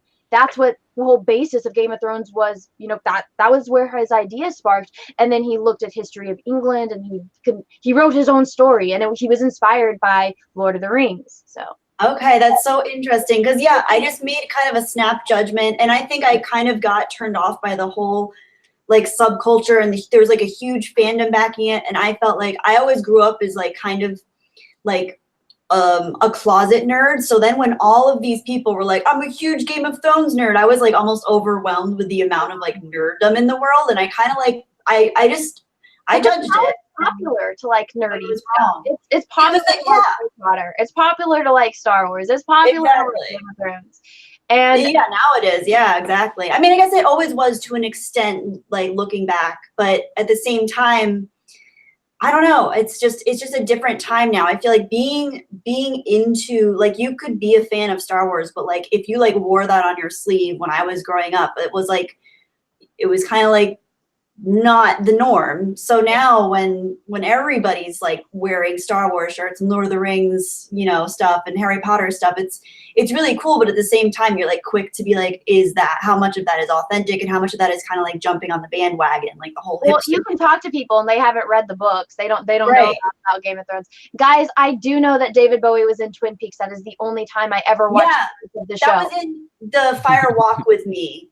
The movie. I've watched those. But okay. Well, let me be clear. I didn't watch the whole movie. I only watched the scenes with David Bowie. That's all I cared about. Like how I love The Prestige, which who doesn't want to watch a movie with Hugh freaking Jackman, Christian Bale, and David Bowie? Directed by Christopher Nolan. Yes, yes. And as much as, I have problems with Christopher Nolan, he's good. When he needs to be good, he's good. Dunkirk was boring as hell. Moving on. All right. Kelly, what house are you in Harry Potter? I'm a Ravenclaw, actually. Oh. Are you Gryffindor? Yes. Yes. Okay. I really need to rewatch. You're a Gryffindor. It's just you need to take the Pottermore test, but you're a Gryffindor. Yeah, I need to rewatch Harry Potter. So Potterland with me and Jesse. Do what? I would love that. I've been to the one in Orlando. I went there for my 21st, 22nd, 24th. I went there for my 26th birthday, I think. Well, I went, and we went into me and my best friend. She's a Slytherin, and so we went into the wand shop, and it was like us. And so for some reason, the lady picked me to get my wand. So I was going to go buy Sirius Black's wand because me and my group of friends from high school that all loved Harry Potter, out of the Marauders, like I was always Sirius Black. So I was going to get his wand. And then I got chosen. I'm like, damn it, I can't buy two wands because that's expensive. But I got chosen for the wand. And so I bought my wand. And so I need to post that video up somewhere. But it would be fun to take people. And once Jeremy rewatches everything, he can come too. But until then, you're not invited, Jeremy. I'll just go to Orlando. You'll never come near Orlando. So be there with me, Jesse, and Kelly. So, but I'll be in Orlando. Jeremy, okay, you're in like heat and humidity, and your hair is gonna frizz up even more than your fro already is. So you don't get a piece. Damn. You can't sit with us until you rewatch the movies. You don't even understand the significance of the place you're gonna be at. I'm sorry, guys. I don't hate on Jeremy. He knows that this is like a friend thing. Oh, of course. You know what? They know. Friends with me is if I I'm very sarcastic. That's my type of humor. I have a very sarcastic sense of humor. Is this your first time on the Geeks and Gamers channel? You feel you have to explain that? Jeremy, I haven't been on the channel in like a long time. Just like if you go to my channel, not many, obviously people watch yours, but introductions, there's new people, there's names I have not seen, and I do have the chat up, guys, and I see what you're saying. Yeah. No, I can't talk on my live stream, and it's very hurtful. It's what it's like to be a man in 2019. I just have no rights anymore, and Jeremy, did you do Ancestry.com yet? No. You need to. I want to know where the hair is from. Okay, from a chia pet. It's that, and I mean we've established You that want my to know parents. something funny, Jeremy? We've established that my parents are from Alabama. We don't know if if they got a divorce. I don't know if like they still are cousins or if that breaks that up too. Well, I'm not the sure how cousin that thing works. wouldn't affect your hair, Jeremy. You want to know a funny thing about chia pets? I didn't know this until like I almost graduated high school. A girl I went to high school with, her parents invented the chia pet thing. What? Yeah, her Really? name was Kelly Chia. That's adorable. Wait, they named them after themselves? I thought it was because they were made with chia seeds. I don't know. That's their last name. They made it. That's hilarious. That's very cute. I don't know what the whole story is. All Maybe I they knew is like that invented was chia seeds. Maybe they discovered chia seeds and then they created the chia pet too. That would be really cool. All right, we got a hashtag save Jeremy going, so you I went made ahead that and yourself, Jeremy. No, somebody else did up there. Oh, sure. I'm gonna scroll back then. You'll see Okay, it. Go well, ahead. One Yep. person did it, and then you have to reshare. It only takes one to spark in a rebellion. It only Luke Skywalker Oh is my one guy. Jeremy, the white dude from the tiny Hobbit woman. Okay. Listen, we needed more 19-year-old representation, so we got you, Anna, because you're a teenager. Representation. Did you Yes. just say I'm a teenager? Yes. Okay, so now I am, years younger than my baby sister. Okay. Here, I will say this: whenever we do go to Universal, I will bring the telephone book so you can see over the ride. So, like, if we ride a roller coaster, you can actually see above it. I would just like to say, Jeremy, I don't need that because in the lines for the roller coasters, they have, they're all bars, so I can stand on top of the bars, and they have kids seats, so I can sit in the kids seats. And All right. I really need to get these super chats. I won't say anything. All right. Yeah, right. All right. Patches O'Houlihan, Jeremy, where do you rank episode 3? I have episode 3 second, but my number, like, Return of the Jedi, A New Hope, and Revenge of the Sith all kind of just change. I mean, Return of the Jedi is the movie that introduced me to Star Wars, so I have more nostalgia for Return of the Jedi than anything. Empire is obviously number 1. But Revenge of the Sith has just continued to slowly just become more relevant for me because of I always loved Revenge of the Sith, but again, after you really get into the Clone Wars and invest in that, it just enhances that universe so much. So Revenge of the Sith is number 2 for me. The Andradel just passed 1,000 subs. Thank you for the inspiration. I'm very happy for you. And thank you for all of the support you give Geeks and Gamers with the Reddit thread that you have. Even though most of Reddit hates me, it's nice to know that there's a small segment of Reddit that actually does like me.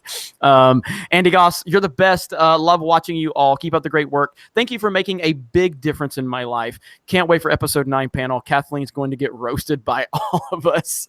Boo. Oh, yeah.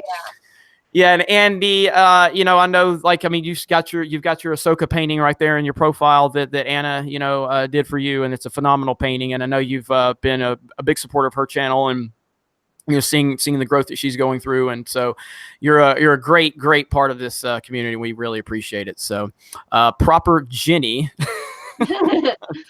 Congratulations. Now you heard about this, right? Oh, Anna? yeah, I saw it on Twitter. No. Like, he can't change his name back now. Like, it was supposed to have been an April Fool's, but he can't change his name back.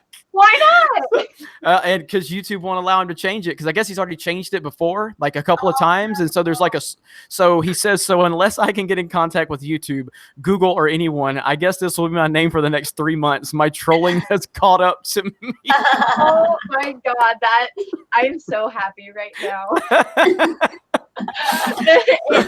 YouTube got you back. Yeah, so Kelly says you're not on Twitter. I don't know if you saw, but so Proper Jeremy actually announced that Hishi was transitioning Right. because and so that was an April Fool's joke, and now Hishi can't change it back, and that's hilarious. Oh man. Oh, that's so good. All right. Oh man, there's a lot here.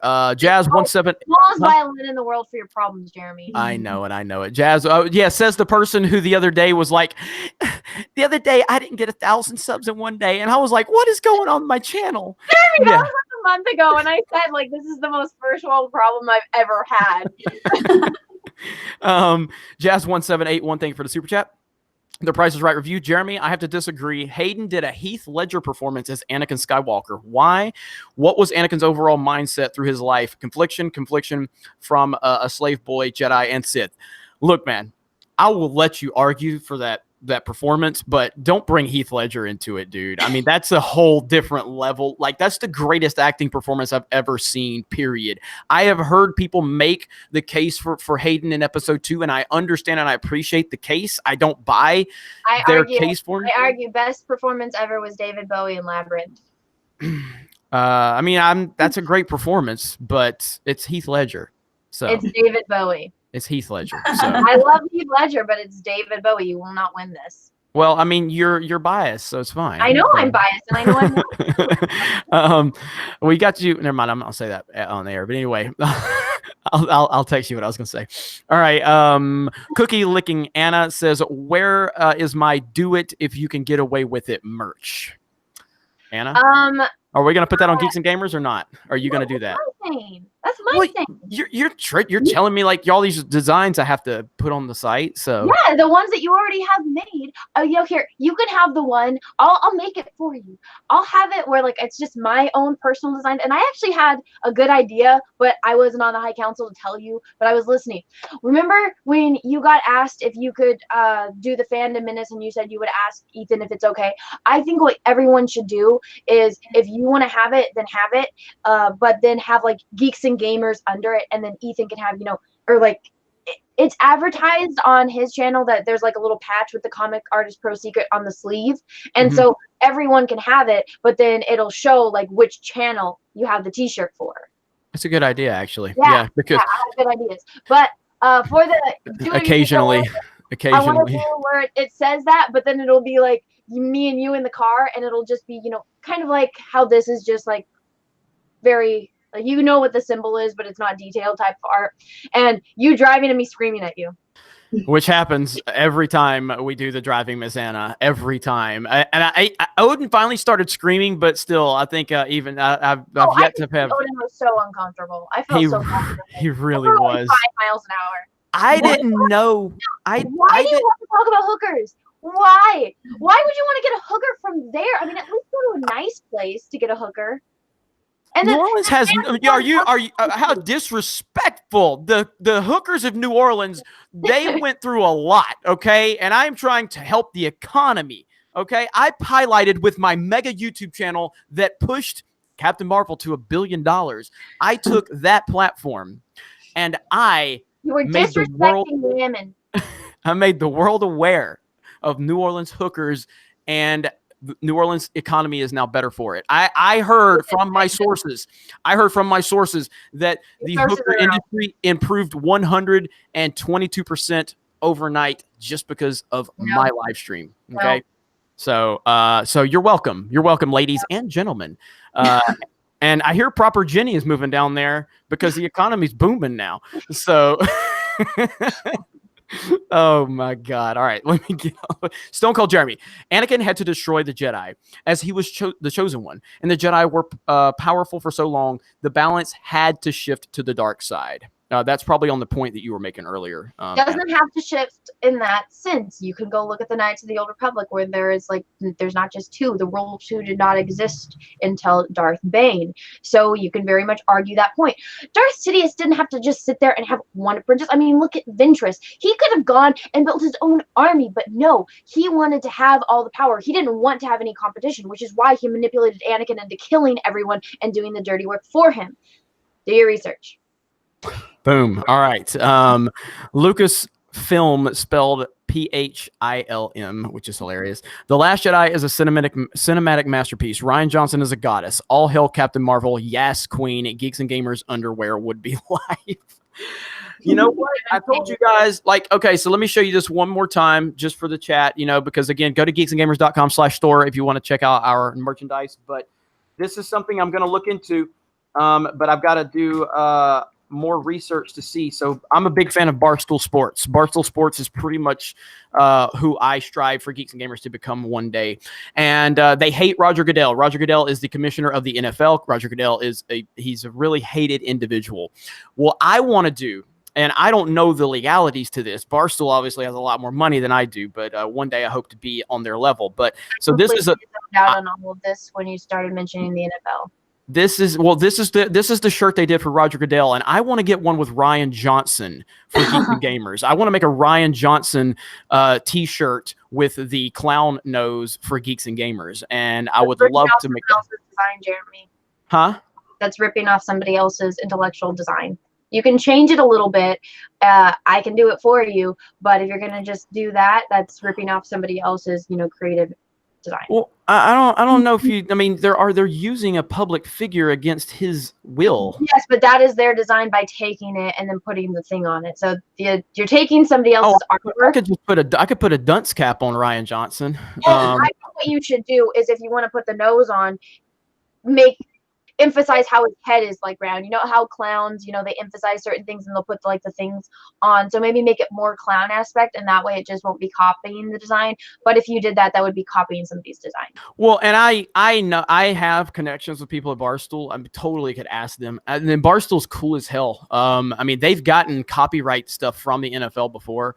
I honestly don't think they would have a problem with it, but I could get permission if they wanted to go down that road. If you're gonna base it off of that, change it a little bit so that way it's. Oh yeah, I totally would. God, get an artist on here and it gets all like, oh, Jeremy, yeah, okay, Jeremy, let me explain the artistic design to you, Jeremy. Anna-splaining 101. That is not my voice. My voice is so much more annoying than that. If you're gonna do it, get it right. Kelly's just sitting here going, all right, kids. I know, I'm so sorry, Kelly. She's so nice. I love it. This is so entertaining.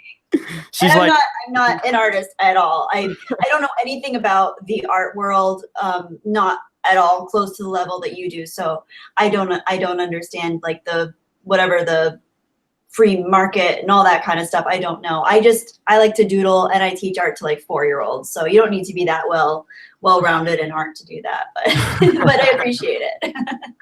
Adam Wofford says Anna is the real princess of Star Wars. Not a princess, I'm a Jedi. That's what happens. People say that at Disneyland, and I'm just like, I'm not a princess, I'm a Jedi. You compliment her, and that's what you get right there. So. Thank you for the compliment, but I will correct you. Thank you. I'm just being like I said, I'm sarcastic. Thank you. I appreciate that. And he spelled your name correctly, and he still got his head bit off. So Jeremy, I don't see it. I would have said something. Guys, I'm sorry. That is like a big pet peeve of mine, is when people spell my name wrong, because it's not that hard. Like, I have one of the easiest names to spell, and when people spell it wrong, I'm just like. Star Wars Elseworld says Jeremy should be running Lucasfilm. He understands the fans. I thank you for that. If I was running Lucasfilm, I would immediately hand it to Dave Filoni. That's what I would do. So if somebody handed it to me, actually, first thing I would do is I would call George Lucas and I'd say, George, first of all, let me introduce you to Anna because she wants to meet you. And then after that, I would say, all right, George, please give me the sequel trilogy. Please, the outline, please let me have it. I'm sorry for Kathleen and what she did. Can you please give that to me? Let me destroy The Force Awakens and The Last Jedi from canon, and let us redo this. Now everyone's spelling my name wrong now. All right, Yakiko sends a $1 super chat. Thank you. Maza Monty says, deepest Jedi line ever. Deepest Jedi line ever. Train yourself to let go of everything you fear to lose. Yoda foresaw what the mouse was going to do. I took his advice. Sad. Unfortunately, that's. Now read it. I can't do a Yoda voice. Well, do your Yoda voice. Train yourself to to let go of everything you fear to lose. There, that's as good as I could do. It wasn't very good. I didn't sell any paintings just then, that's for sure. All right, Let's Be Frank says hashtag save the cows. The rookie critic. You asked that one. I covered that one. Derek Larson says SJWs and NPCs being hypocrites and propagandists is common knowledge. But censorship of any kind sucks. Abolish the MPAA, SRRB, and the FCC. Yeah, I mean, there are certain limitations. Like, you can't just let people say anything they want. But generally speaking, though, Finish and I'll say something. Okay, but no, I mean, you just go ahead, though. That was it. Oh, okay. You have the right to say whatever you want, but if you're going to be an asshole, you're going to get, like, if somebody comes up, if me and Jesse are just sitting there and somebody wants to practice their freedom of speech and they come up and start yelling at Jesse that she's a Jew, I'm going to punch them in the face. Yeah. It's just that simple. You can say whatever you want, but if you're going to be an asshole, you're going to suffer the consequences for it. And I mean, I'm a small person, so it might not hurt you, but if you're going to harass my friends and say horrible things about them and exercise your freedom of speech, you're going to have to suffer the consequences of it. Yeah, I mean, freedom of speech does not mean freedom of consequences. I don't know why people don't understand that. It's become such an excuse that people run to. Nobody's telling you can't say anything. What they're saying is, if you say that, then you're going to have to deal with the consequences of saying that. It's that simple. But people are stupid. So, weird bot. Didn't Joe Biden get punched by a Secret Service agent for touching his wife? I don't know about that. I don't know about that. Yeah, I don't know about that one. That'd be interesting if it did happen, but I don't know about that. Mega Jetty 1 says, hello, Jeremy and ladies. See my Karate Kid 3 review. Go check out Mega Jetty 1's channel. I watched his first Karate Kid video. I really liked it. He was so funny. Mega Jetty. Good deal. Yeah, I like Mega Jetty. Mega Jetty's good. Okay. Andrew Maines. Insurance gave the green light tomorrow at 5 a.m. Okay, so if you've been watching some of my super chats, you are aware that Andrew Maines has been dealing with a very, very serious issue of kidney stones. And kidney stones are horrible. I've never had them. I don't know if I could deal with having kidney stones. So, I talked to him several times here in the chat, and basically, the positivity that we, continue to show him in the chat and the content that we cover here, he says it helps get him through it. So everybody, if you could just send some well wishes to Andrew, that would be great. We do appreciate that, because we're with you, buddy. So tomorrow at 5 a.m. is when he's going through it. God, I hope everything works out for you, my friend. Definitely. All right. Wabi Sabi, if Brie can be in every Marvel movie, I'm on board. Okay. Congrats. I don't know if you're trolling or not, but either way, that's good. Pauly D, where would the Hogwarts sorting hat put you all? Where would the Hogwarts sorting hat put you all? I don't know that. So Jeremy, I think you're a Gryffindor. Kelly is a Ravenclaw, and I am a Gryffindor as well. Okay. All right. I don't know. I mean, again, I've seen the movies once a while back, and I just don't really have the context or the understanding. So I really want to watch them again. Pauly D, spoiler warning. If you guys are up to date, all right, we're not going to go into spoilers for Game of Thrones, but he wanted to know who do we think will end up on the Iron Throne, but let's not answer that. I don't want to get spoilers. I know there were people when we were talking about Game of Thrones. Everyone. Huh? But I won't. Do what? I said I can answer it, but I won't.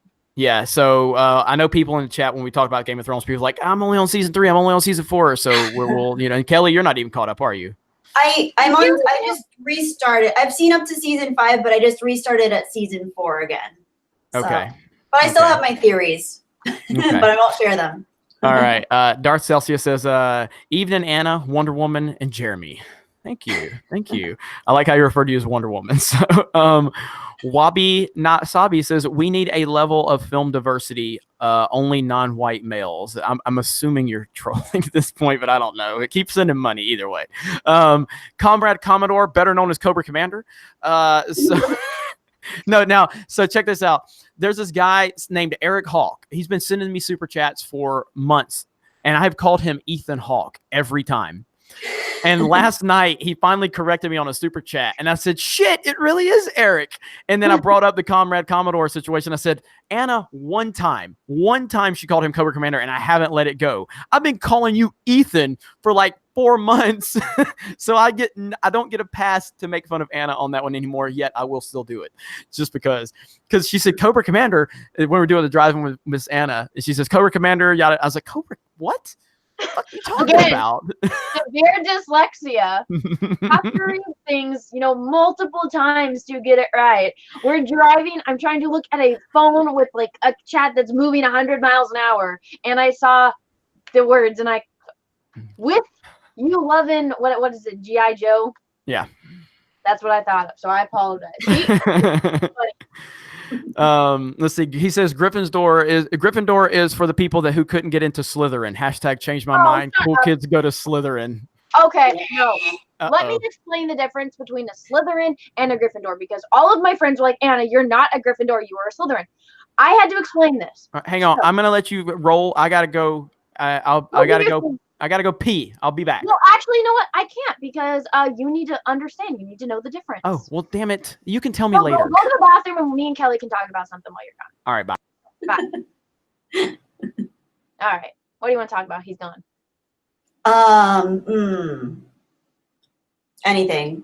I can't think of anything off the top of my head. You go. Guys, what should we talk about? Whatever one is the most interesting in the chat, I'll start talking about it. I haven't even been looking at the chat. I can't keep up with it. What I do is I have the Google Hangouts minimized, or not minimized, but at least smaller so I can see it, and then I put it over where the video would be on the live stream, so I see us, and then I can read the chat, even though it's a little bit lacking. Okay, I see Darth Vader. I like Darth Vader. All right, do you like Darth Vader? I love Darth Vader. Okay. Yeah. So who's absolutely. your favorite Star Wars character? Is it Luke? I'd have to say Luke. But I also love Obi-Wan and Leia and Han Solo, and Darth Vader / Anakin. I love them all. I don't know. When you were watching it, is it like, because it's very easy to like all of the characters, but yes. when you first saw Star Wars and you would watch it, it's like if you went to the store and your mom Luke. said you can only buy one action figure, it'd be Luke, 100%. I always bought his lightsaber. I always wanted to be him. I when he did the training session with Yoda on Dagobah, I always tried to follow along and do handstands and stuff, and never got around to doing very good flips, but I would try. I just always wanted to be like him, which is just so funny because now everything's being marketed it's for girls, it's for women, and I feel it loses so much strength, because then it's why do I have to identify with someone just because they happen to be the same gender as I am? I didn't identify more with Leia than I did with Luke or Han. Mm-hmm. I loved all of them, but I identified most with Luke because of his personality. It's that would be saying different houses in Hogwarts. Why would I have to be what if there was a house just for girls? Well, I guess there was technically when the floor, the other schools came. Yeah. Well, I mean, I think that just says that they don't look at us as equals, because they say you can only identify with a woman because you're a woman. It's what the fuck are you talking about? Yeah. It's very backwards. Yeah. Look, Jeremy's favorite character is Ahsoka.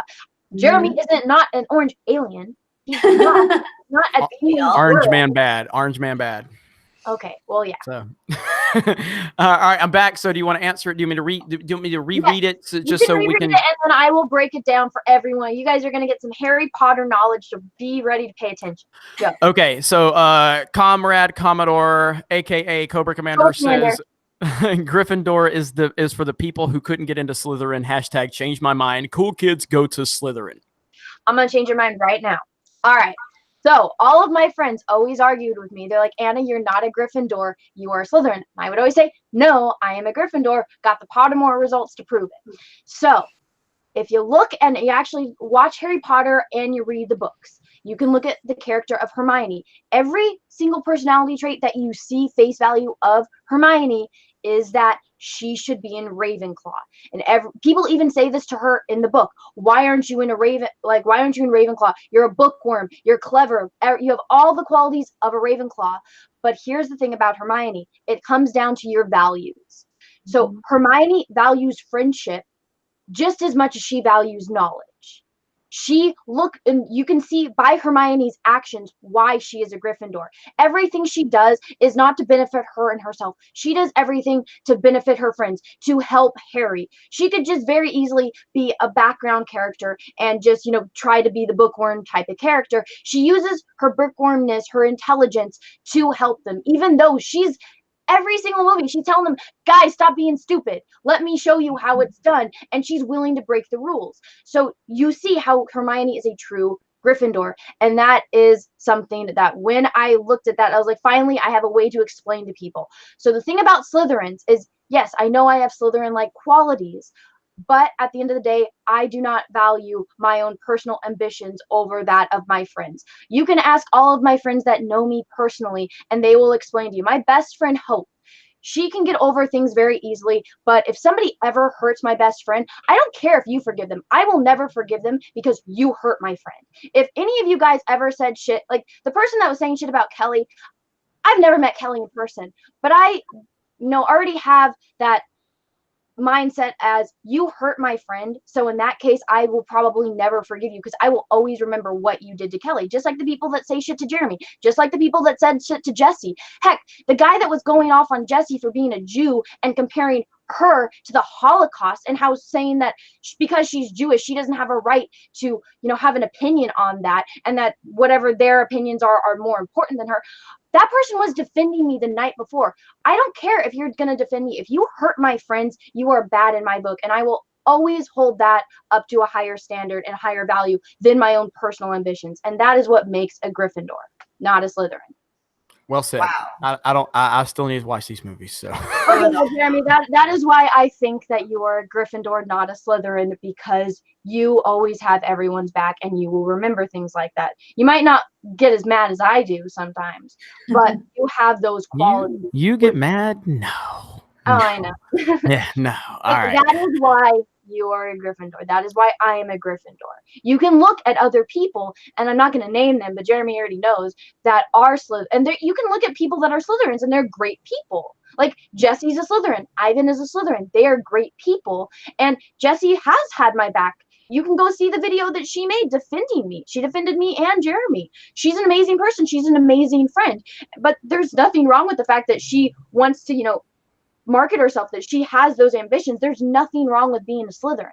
Absolutely nothing. The way that they portray them in the show is showing, hey, these people with these qualities can go bad just as easily as a Gryffindor can go bad, as a Ravenclaw, as a Hufflepuff. All right, so Mark Taylor says, nope, Jeremy is a Slytherin because he's alpha enough to make tough choices. What do you say to that? Gryffindor. Oh, tough to make tough choices. Did you not watch Harry Potter? Do you not watch the choices that he has? Do you not watch Sirius Black and all of his tough choices? All of those? Come on. Let's see.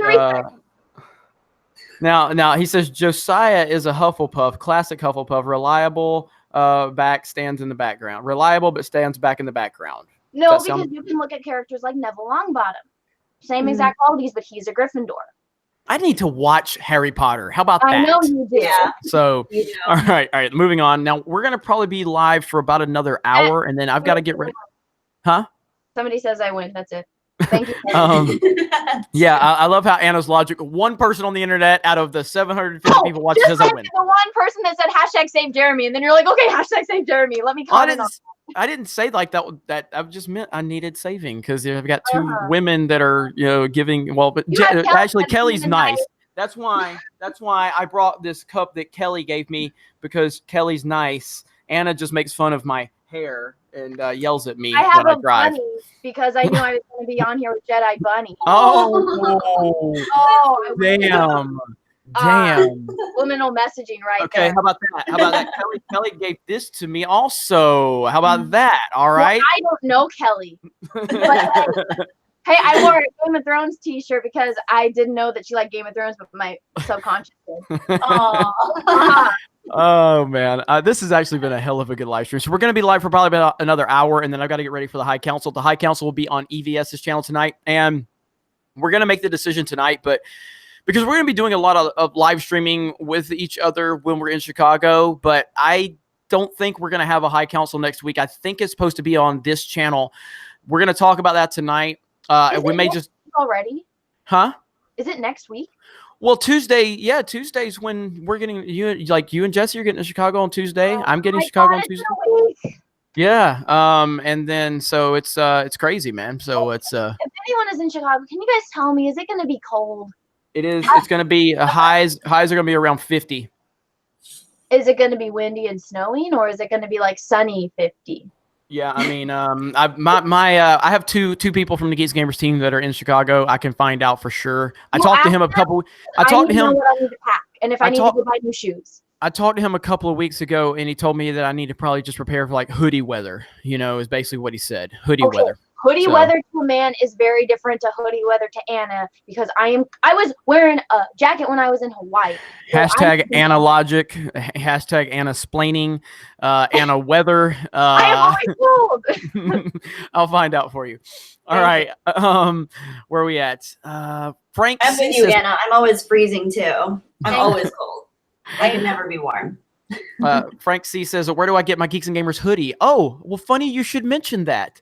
But because if you go to geeksandgamers.com/store, you can go get your green or black t-shirt. The t-shirts have the logo on the back as well. The new hoodies, green or black hoodie, a tank top, a hat, or your choice of beanie. Oh, yeah, look at there. Convenient. It's convenient. It's almost like he actually works for me on the website and dropped that super chat so he could give me the opportunity to make that plug. Thank you, Frank. I feel discriminated against because there's no pink. There's nothing for women. I mean, I don't know if you've heard, but I mean, Geeks and Gamers hates women, so I don't know. So according to Reddit, all right, Mega Jetty 1 says, "See my Y rate is awesome video posted yesterday." That's gonna be an interesting take. I'll have to check that one out. I'm assuming it probably has to be. Polly D looking to see any specific scenes in in-game game. I mean, I try not to build up scenes in my own mind for highly anticipated movies, just because I feel like I did that with The Dark Knight Rises. Like I hyped it up so much, and I formulated so many things in my own mind about what I thought I wanted to see. And when you don't see these things, you're taking the experience away from yourself, because you're going in there and you're going to be disappointed by what you wanted to see and not what the filmmakers intended for you to see. But ultimately, I hope Captain Marvel gets the hell beat out of her by Thanos. So that's about all I can say. Any thoughts on that, or are you guys just going into it as blind as it can be? I don't know. I watched a trailer. Huh? I watched that little snippet trailer. The one with Captain Marvel. Didn't they release another one today? Is it what? Didn't they release another one today? Yes, I did a reaction to it. Okay, so. I haven't seen it yet. Kelly, any thoughts? Just going to go into it? Yeah, just going to go into it. I mean, I don't know if it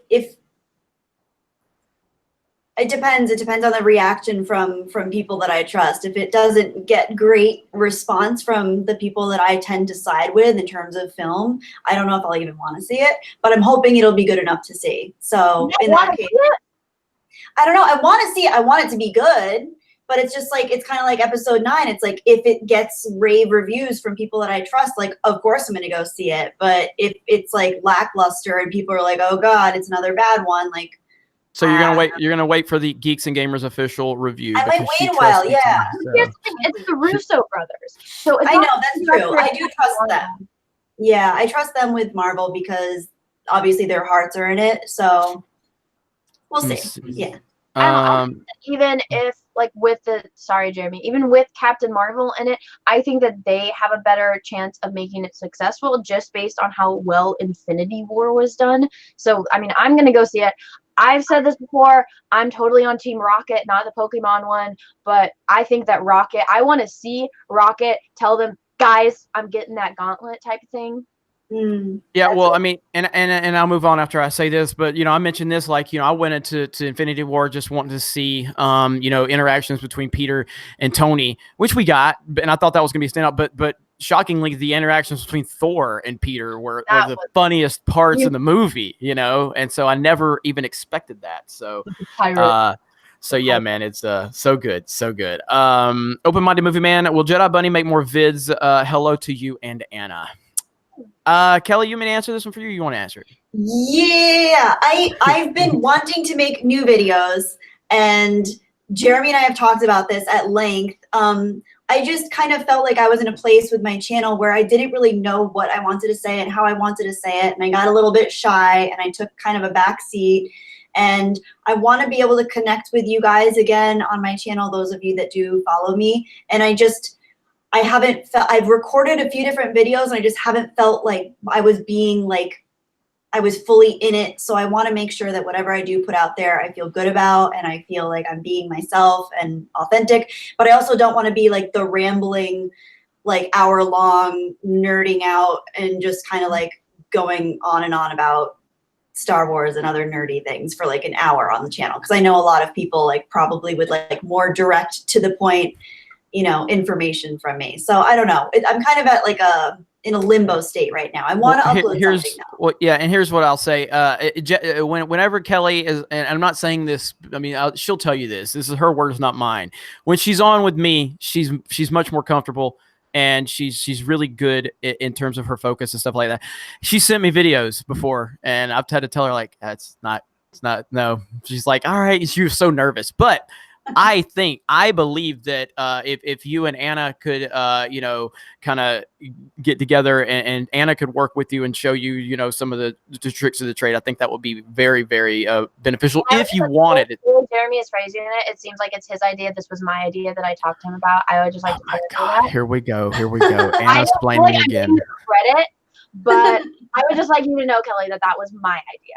Oh, well, I love that. I appreciate that. Thank you. I hope everybody's enjoyed Anna being on the live stream today. This will be the last time she's on the Geeks and Gamers live stream. So all is violent in the world. You guys can come over to my channel, be on my live. Okay, real quick. So if you guys go over to geeksandgamers.com, the store, we are offering a 10% off coupon right now. There's a blue coupon that you can redeem. If you have issues with that, let me know. But my webmasters are on the site right now, so if there's any issues, they're going to be monitoring that. But it's on the cart page. So he says, I have an issue. There's no baseball tees. What? There's no baseball tees. I have an issue. Sorry. Why are we talking sports? We're not talking sports. I'm talking about a type of T-shirt. I just want to mess with you. Warm. I just want to mess with you. I don't even know what baseball team you like, but we can talk about it. Wished upon a vlog says, Jeremy, I have a Central Perk biscuit jar in my kitchen. Loving your mug. My mug is from Kelly, so which I was very shocked to get that, and wrote a long letter with it. Really nice. She's actually as nice in real life as she appears. She's far nicer than I am, for sure. Oh, do you like Friends? I do. I grew up watching Friends. I grew up watching it with my mom. It was like very special for me growing up. I was never like, I was always like an outcast. I was never like one of the popular kids. So when I watched Friends, I felt like I had cool friends. So I definitely identify with it. But I also like Seinfeld. I know a lot of people are like, you're either Friends or Seinfeld. And I love both. They're like completely different forms of comedy. Like Friends is very straightforward, and like it's just a completely different type of comedy. So I find that funny when people are like, you're Friends or Seinfeld. I'm like, I love both. So Friends for me, but I love both. Yeah, we lose subs every time I say I prefer Friends over Seinfeld, but I love Seinfeld too. But I have only seen like 2 episodes of Seinfeld just because we had TV, but we didn't have cable growing up. So me neither. It's not on Netflix, so yeah. Oh my gosh, it's so rare that I meet someone that grew up I grew up with 7 channels. So like that was one channel that I got that had something cool on it. 0 channels, girl. 0 channels.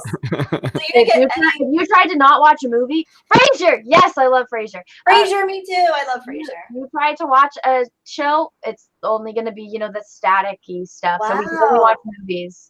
Wow, that's so cool. I love that because I always felt so left out when other kids were talking about stuff on like Nickelodeon and all these shows that I never saw, like Doug and stuff. I never saw any of those shows. And I always felt so behind. And I've never met someone else that actually lived through the same situation. Like, I mean, at least in like suburban America, I'm sure most of the planet doesn't get those channels, like, or didn't get those channels growing up in the 90s and 2000s. Well, 'cause I grew up on a farm, so we didn't. You only had the cable if you lived in town. So I went over to my friends every week, or like on Friday, I went over to my best friends, and that's when all the shows were on because they show them on Saturday morning, but then they do the recap before Yeah. you watch them. So that's how I saw everything. But sorry, we got off topic. Read your super chat, Jeremy. You're good. You're good. Thundercat's host just said in the comments that I think she needs to find her voice through the joint videos for a while, gain her confidence. Sorry, I don't know her name. That's Jedi Bunny you're talking about. And yeah, I mean, you know, there's. Go ahead. Kelly. Her name Well, is Jedi Bunny. It's Anna splaining once again. Can we just start? I don't just go saying that Star Wars. Girl. Fandom Menace page. Fandom Menace page. Please get a video. It's probably going to be about an hour and a half long. Hashtag Anna-splaining is going to have your face on it looking mad. I'm going to make an emoji of your face. You can freaking sell it because you're the one that came up with the term. I'll make an emoji of you looking and then me going. Proper Jeremy just said, "Did you know Anna spelled backwards spells Anna?" So. All right, Justin Schroeder, Anna Schroeder.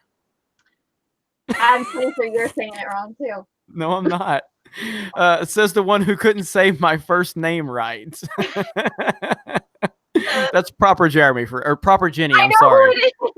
No, I'm telling everybody else. The Price is Right review agreed. Ledger was a higher caliber, no dispute. But referring Hayden was perfect to the role of Anakin, personifying the conversation he had with his doubts towards the Jedi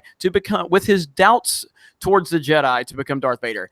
I know, and I have heard that point before, and I appreciate that point. And again, the only thing I can say about Hayden's performance in Episode 2 is Matt Lanter did such a good job, with Anakin in the Clone Wars, that he showed that version of Anakin that I think we all were expecting to see in the prequels. Well, that's because it was written that way. It's not Hayden's fault. If Hayden was given a different script, you would see the better acting. And if George Lucas wouldn't just say, no, we're only doing one take of this. Because you can go look at Hayden Christensen's acting in other movies. He is not a bad actor. He's actually a very good actor.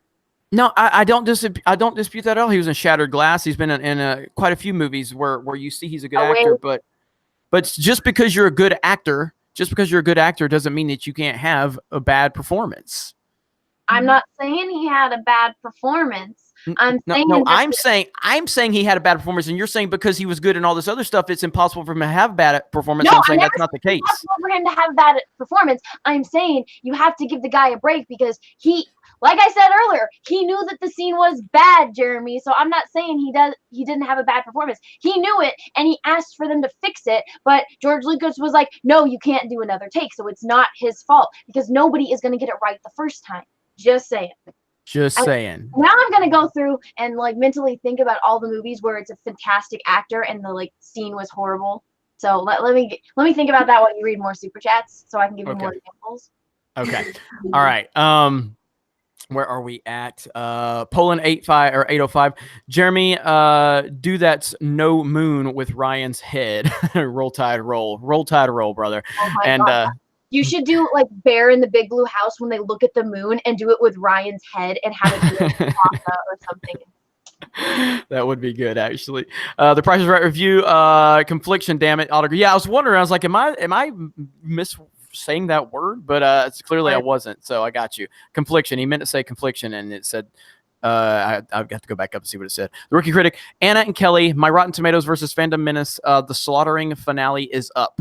I feature sound bites from both Jeremy and Anna in part 1 and part 2. Who is that from? The Rookie Critic. Okay. So Rookie Critic, we appreciate everything you do, and I will check that video out. I will share that on Twitter. I'm sure Anna will as well. We always want to do anything we can to support any of you within the Fandom Menace. Eddie Duke, Spider-Man 2 is my favorite superhero movie. What's the favorite for each of you three? I'm gonna tell you, Jeremy, right now. Jeremy's is The Dark Knight. That's his favorite superhero movie. Mm-hmm. Yep. Anna splaining again. I'm telling the truth. Kelly, what's yours?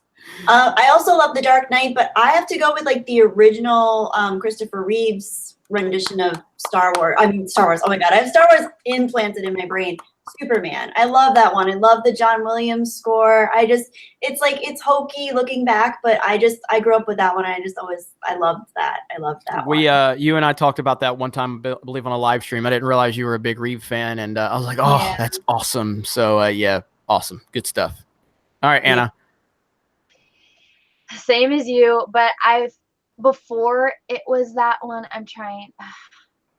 I mean, I remember, like, I was never into Spider-Man. Like, I like Peter Parker. I think that the story is cool, but it never wasn't my favorite. Never was, Jeremy, you weren't here, but I asked Kelly, this is how you know, like, what your favorite character is, at least in my point of view. If you were at the store and your parents said one toy, which one are you going to buy?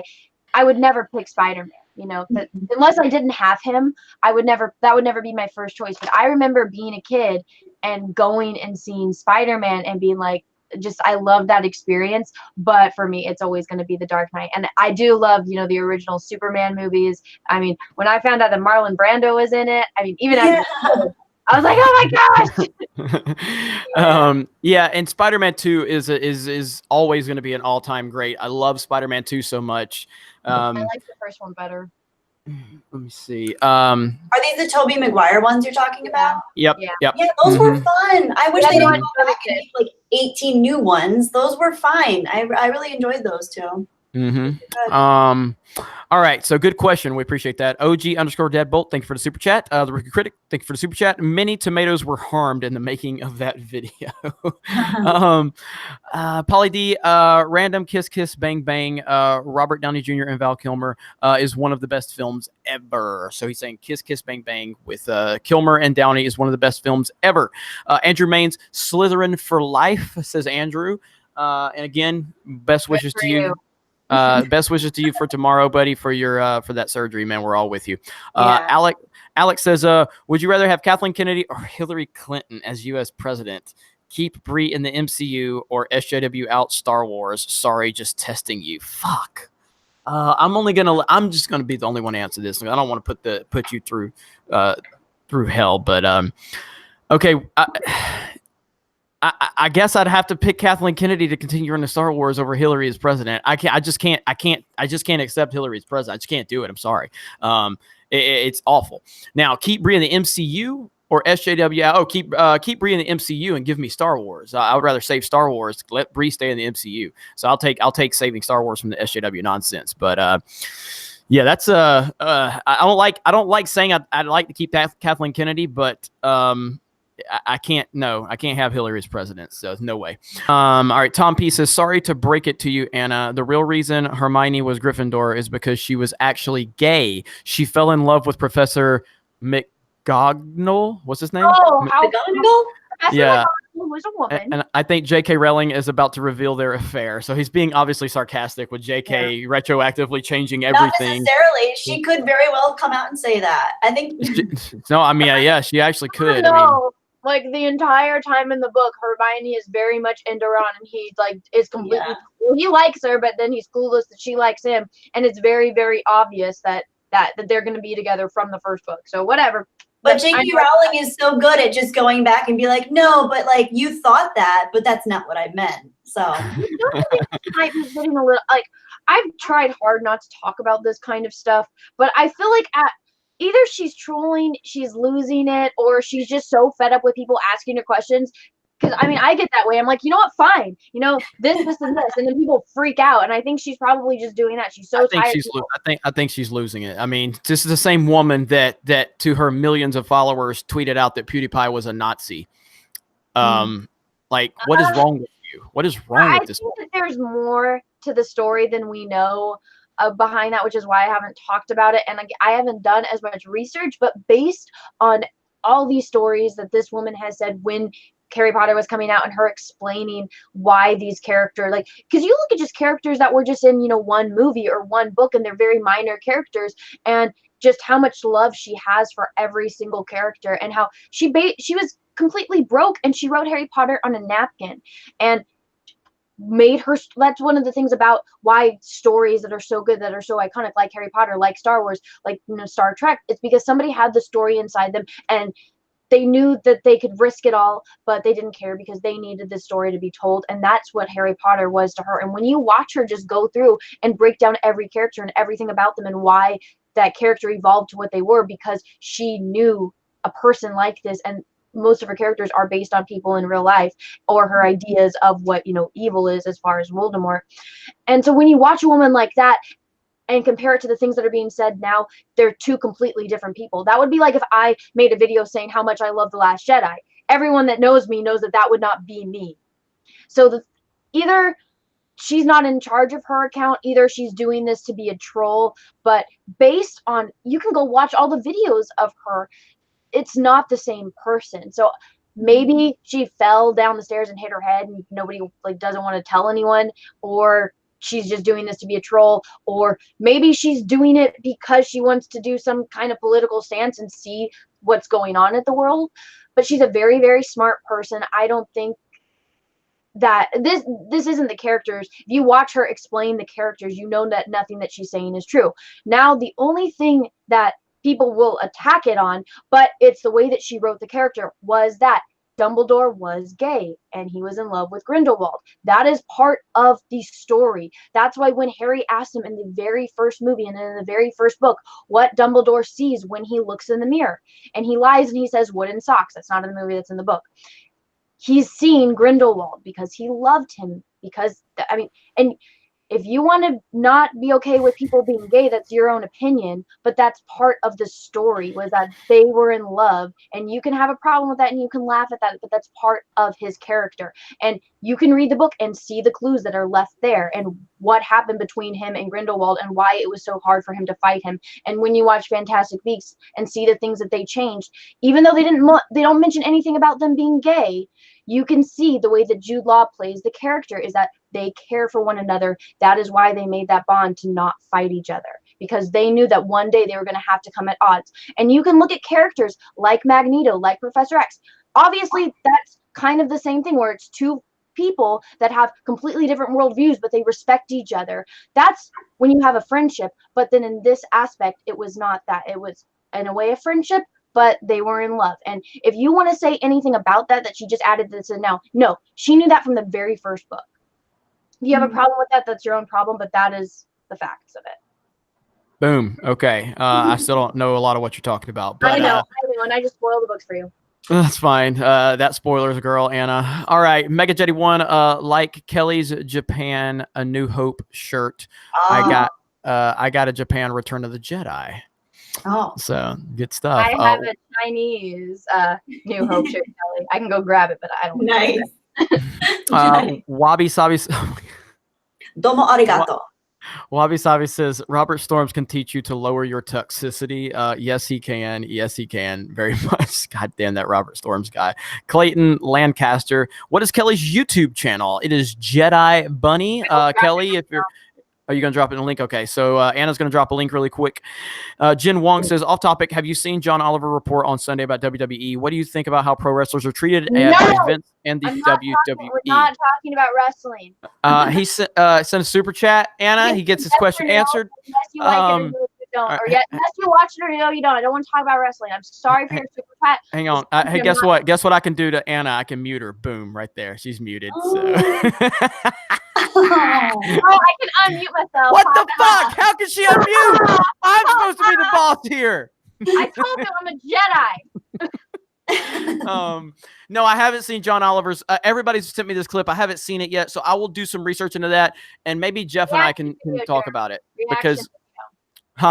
Reaction video.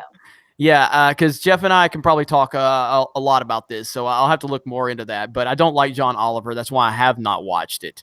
But Trouble 666 says at William something at William 1900313 got your backs on Twitter. It pisses me off when you guys get shit. I challenge these pricks humanely, Belfast style. Keep preaching. Well, thank you. Look, Belfast. That's where the pug lived. I didn't know Anna could mute me too. That pisses me off now. I didn't realize this. Can you do it? I'll do it if I want to do it. um, I don't discriminate against people just because I don't like what they're saying. oh, please. Anyway, all right. So back to the thing on Twitter. So I made the tweet earlier, and I go ahead and I want to show this just because I mean every goddamn word I say too. Let me find it. What is this tweet about? Here we go. Right here. Here Explain we go. the context of this, please, because It's about Star Wars Celebration. Oh, so yeah. I said tag a YouTuber that hates me and ask them to actually try having a conversation with me at Star Wars Celebration. It's one thing to talk shit on someone on the internet. It's another to actually, talk to them in person. Don't be scared. I'm only looking for friendly conversation. If you've never talked shit about me for no reason at all, you have nothing to worry about. But if you have, maybe you should try to explain yourself to me in person. Then we can shake hands at the end of it and go about our business, because that's what men do. And there's proper Jenny. Oh, well, you actually changed it back to proper Jeremy. Again, we're talking about something men talk about, proper Jeremy. So you're not involved in that conversation. So yeah. And but the Twitter stuff, man, like Twitter is just Twitter. So it's just what people do. So, but there was some interesting people tagged in that thread, and I was like, hell yeah, that motherfucker will never come talk to me. Who? Like Star Wars Explained, Urban Alkalite, John Campia, and fuckers aren't going to talk to me. I still want to know why that fucker blocked me. Excuse my language, guys. Yeah, it's weird because he didn't. He doesn't have me blocked. And I even tagged him and tried to get him to block me after I saw he blocked you. But look at proper Jeremy. What? I mean, I've never had an interaction with this person. The only time I ever watched their channel was when I saw somebody told me, they're like, oh, this is like, they commented on my video like, oh my god, your explanations of these shows are like actually honest, and the Star Wars Explained are just like 1 minute recaps. And I was like, 1 minute recaps of this? And then I went to go look at it, and I was like, oh god, this person didn't watch the show. Yeah. So yeah, I'm gonna have fun at Celebration. I can't wait. So Polly D says 10% discount on Geeks and Gamers merch church right now. Forget Gucci gang. Get in that green to make that green. P.S. Friends over Seinfeld. Hell yeah, Polly D. Hell yeah. That's what I'm talking about. The Fandom Menace says hashtag Anna-splaining highlight coming. The Fandom Menace channel. And we really do appreciate that channel. You guys, you're doing a great job over there. Awesome. If you guys haven't, go subscribe to the Fandom Menace channel. So this person took it upon themselves to sit through all of our live streams and edit them so that way you have like a couple minutes of like a highlight of a section when, like, let's say you wanted to hear Jeremy rant about wrestling, which I don't know why, but maybe some people like that. And he went and took a clip out of a 3-hour live stream and made it so that way you can go and watch that. So awesome person for actually taking the time to sit through all of us and like listening to my annoying voice, listening to Jeremy's misogynistic remarks, listening to Kelly being nice and sweet. Yeah, I mean, and I'm sure we're gonna get some highlights on this. Kelly early, and I know people are like, why ain't Kelly talk? Kelly's done a lot of talking, and she's dropped some really good information, and I'm sure that those are going to be featured on the Fandom Menace channel. I would love to get that channel up to about 1,000 subscribers. I think we're closing on 400, so I'm going to continue to push. Drop it in the link. Everyone go subscribe to this channel if you want to see highlights. There it is right there. So we do appreciate that. We really do. And we encourage everybody. Again, you can use our content. I don't advocate uploading entire videos. I don't think that's right. But if there's small little, clips, 50 seconds, 30 seconds, a minute, couple minutes you want to upload, if you want to react to that, if you want to challenge our points, we really don't have a problem with that. Nobody's going to strike you for that or claim it or anything like that, because that's fair use. And I mean, that's why I am such a big fan of PewDiePie. Like, PewDiePie allows people to upload all of his stuff, like, pretty much. He doesn't go after people. I'm sure he doesn't allow people to upload full videos, but like people, I mean, I did a reaction to Bitch Lasagna. I've done a reaction to the Congratulations song. It never gets claimed. The whole entire song there. I've used the Bitch Lasagna music for my my video I was talking about Pablo Hidalgo on. Pewds doesn't claim any of that stuff, and he even talks about, huh? John Hand, I will give you a shout out because you are very nice to me on Twitter. I don't care that you like The Last Jedi. You can like The Last Jedi. I don't agree with your decision, but you were very nice to me on Twitter when I was getting harassed by that troll, and you even said you don't agree with everything I say, but you're still going to have a civil conversation with me because you are an adult. So yes, I will give you a shout out. There you go. Continue, Jeremy. No, and we just that's the type of stuff we love to hear. Again, we know there's people out there that do like The Last Jedi. We generalize the people that like The Last Jedi a lot because it seems like the overwhelming majority of those people are people that are just in it for the identity politics and calling everybody racist and sexist and they hate women and all that. But we know there are people on my staff at Geeks and Gamers that like The Last Jedi. So you're out there, and we invite you to be part of what we're doing. All we ask is just have a civil conversation. And look, it's real easy. I understand. I understand everything about the internet, about perception. I understand people see me respond to people on Twitter and they're like, oh, that guy's just an asshole or whatever. And that's people lacking the context. I will never go after somebody that comes after me respectfully. And if you have constructive criticism, but if you talk shit, it's fair game. That's just how I am. But if you're just respectful, you're like, yo, I don't like what you have to say here, and I'd like to challenge you on this, challenge you on that. Nobody. I can tell you. I mean, I can't speak for everybody, but I can tell you the heavy majority of people in the fandom and Geeks and Gamers, which I can speak for, Geeks and Gamers, they're not going to come after you. They're willing to have these conversations with you, but don't talk shit. There's plenty of people that like bad movies. I don't think it's a bad movie. Go ahead. My favorite bad movie was Waterworld. Jeremy, what's your favorite bad movie? According to you, it's Aquaman. Okay.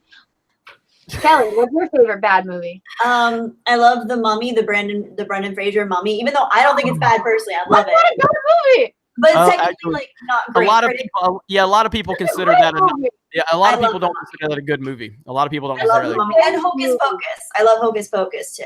That's not a bad movie. I know. I don't think they're bad, but I understand critically where critics stand. Every person that I have met, not a single person that's not a critic says that those are bad movies. So pick another one. Don't count. I don't know. You got to think also. Mortal Kombat. I like the Mortal Kombat movie. That's a bad movie. There you go. So I do think people like when somebody likes Masters of the Universe, like that movie, it's almost unwatchable. But some people like it. You know, it's not very good. It's really not very good. But no, there's nothing wrong with liking bad movies. It's about having the it's just like Anna said, she likes Wonder Woman or Waterworld, but she knows it's not really highly regarded or whatever. And that's about having self-awareness. You know what I mean? And it seems like a lot of these people that want to defend The Last Jedi are lacking self-awareness. Like, that's fine. There you go. Bad movie. I haven't seen it. It's like I haven't seen it either, but it's got like this cult following for being a bad movie, but people like it. Oh, The Room, yeah. Stuff like that. That's what I mean. Like, you know that like why people don't like it, but you yourself, you find it enjoyable to watch. That's what I mean. Maybe I didn't explain it correctly. All right, let me run through these last few real quick. Breakfast at Jeremy's. I had a dream last night that Ryan Johnson's April Fool's was real, and Kathleen Kennedy heard about it and had him. What was it? The Ryan Johnson thing. All right, let me finish this. Hang on.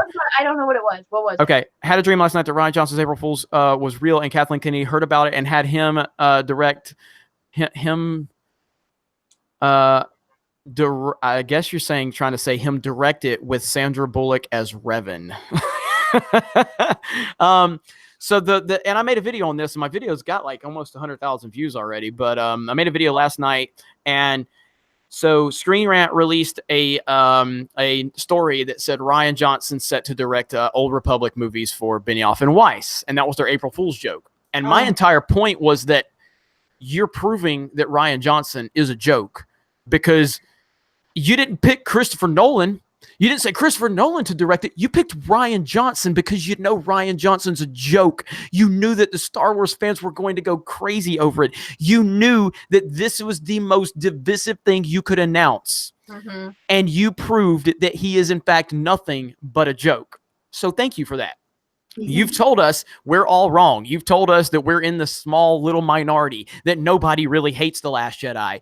Yet you sat around in your little room and you're like, guys, what can we say? What can we get the most reaction? What's going to get the most clicks? What's going to get everybody talking? Ryan Johnson directing an Old Republic movie. Boom. You proved your point. He's a joke. That's all he is at this point. So thank you for that. We appreciate that. So yeah, that's what he's talking about. Proper Jenny says, apparently Apparently, I've gained subs after the name change. My question is why? If I don't get it resolved, I'll be like, F it.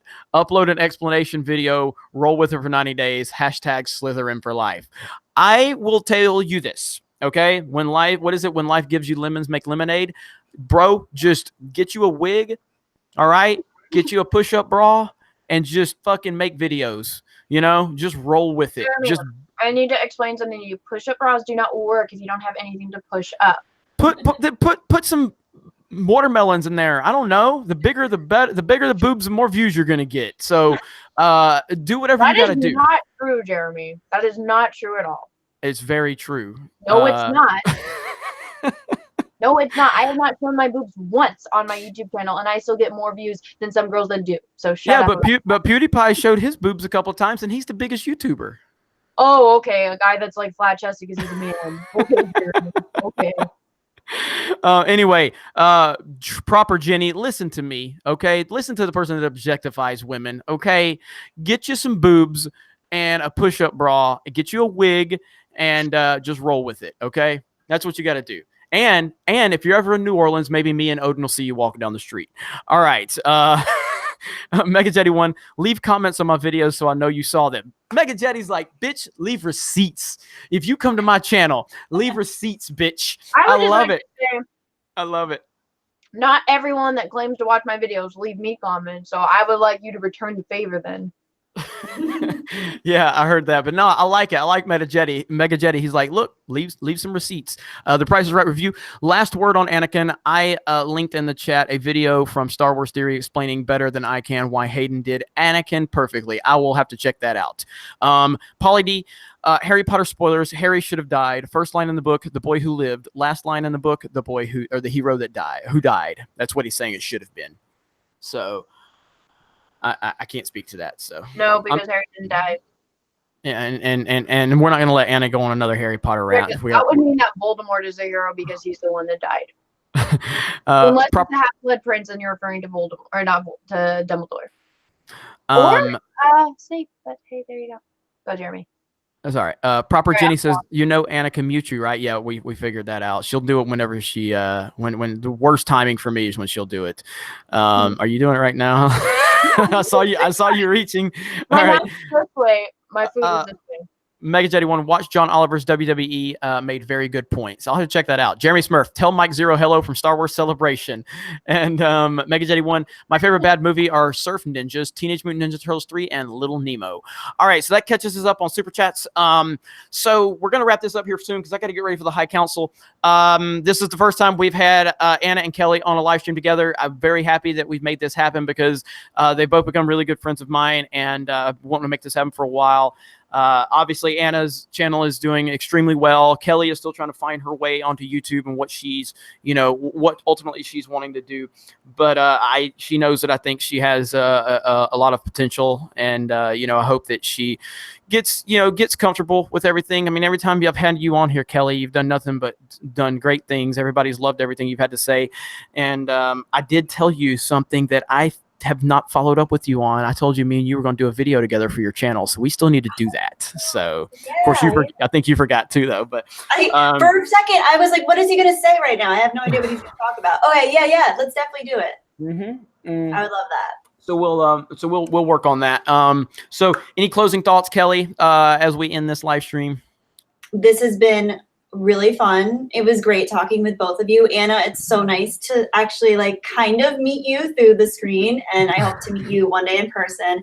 And it's just really cool because growing up as a girl that loves Star Wars, I know that you feel this too. It was always hard to find someone else that you could. I didn't have any girlfriends that I could talk to about Star Wars with. So it's really nice to actually have that. And you're a real Star Wars fan. You're not like Megan Fox wearing an Empire Strikes Back shirt when everybody knows. Come on, you're a hardcore Star Wars fan. I love that. I respect you. I love your channel. I think you're awesome. And this is really fun. And obviously, Jeremy, you know how I feel about you and Geeks and Gamers. So this has really been really fun. And I'm having a good time. This is nice. And I'm happy to be able to call you guys my friends. So thank you. Good deal. And I would like to remind everyone that when I met Kelly, I got to save a dog from imminent death. So I am a hero for generations to come.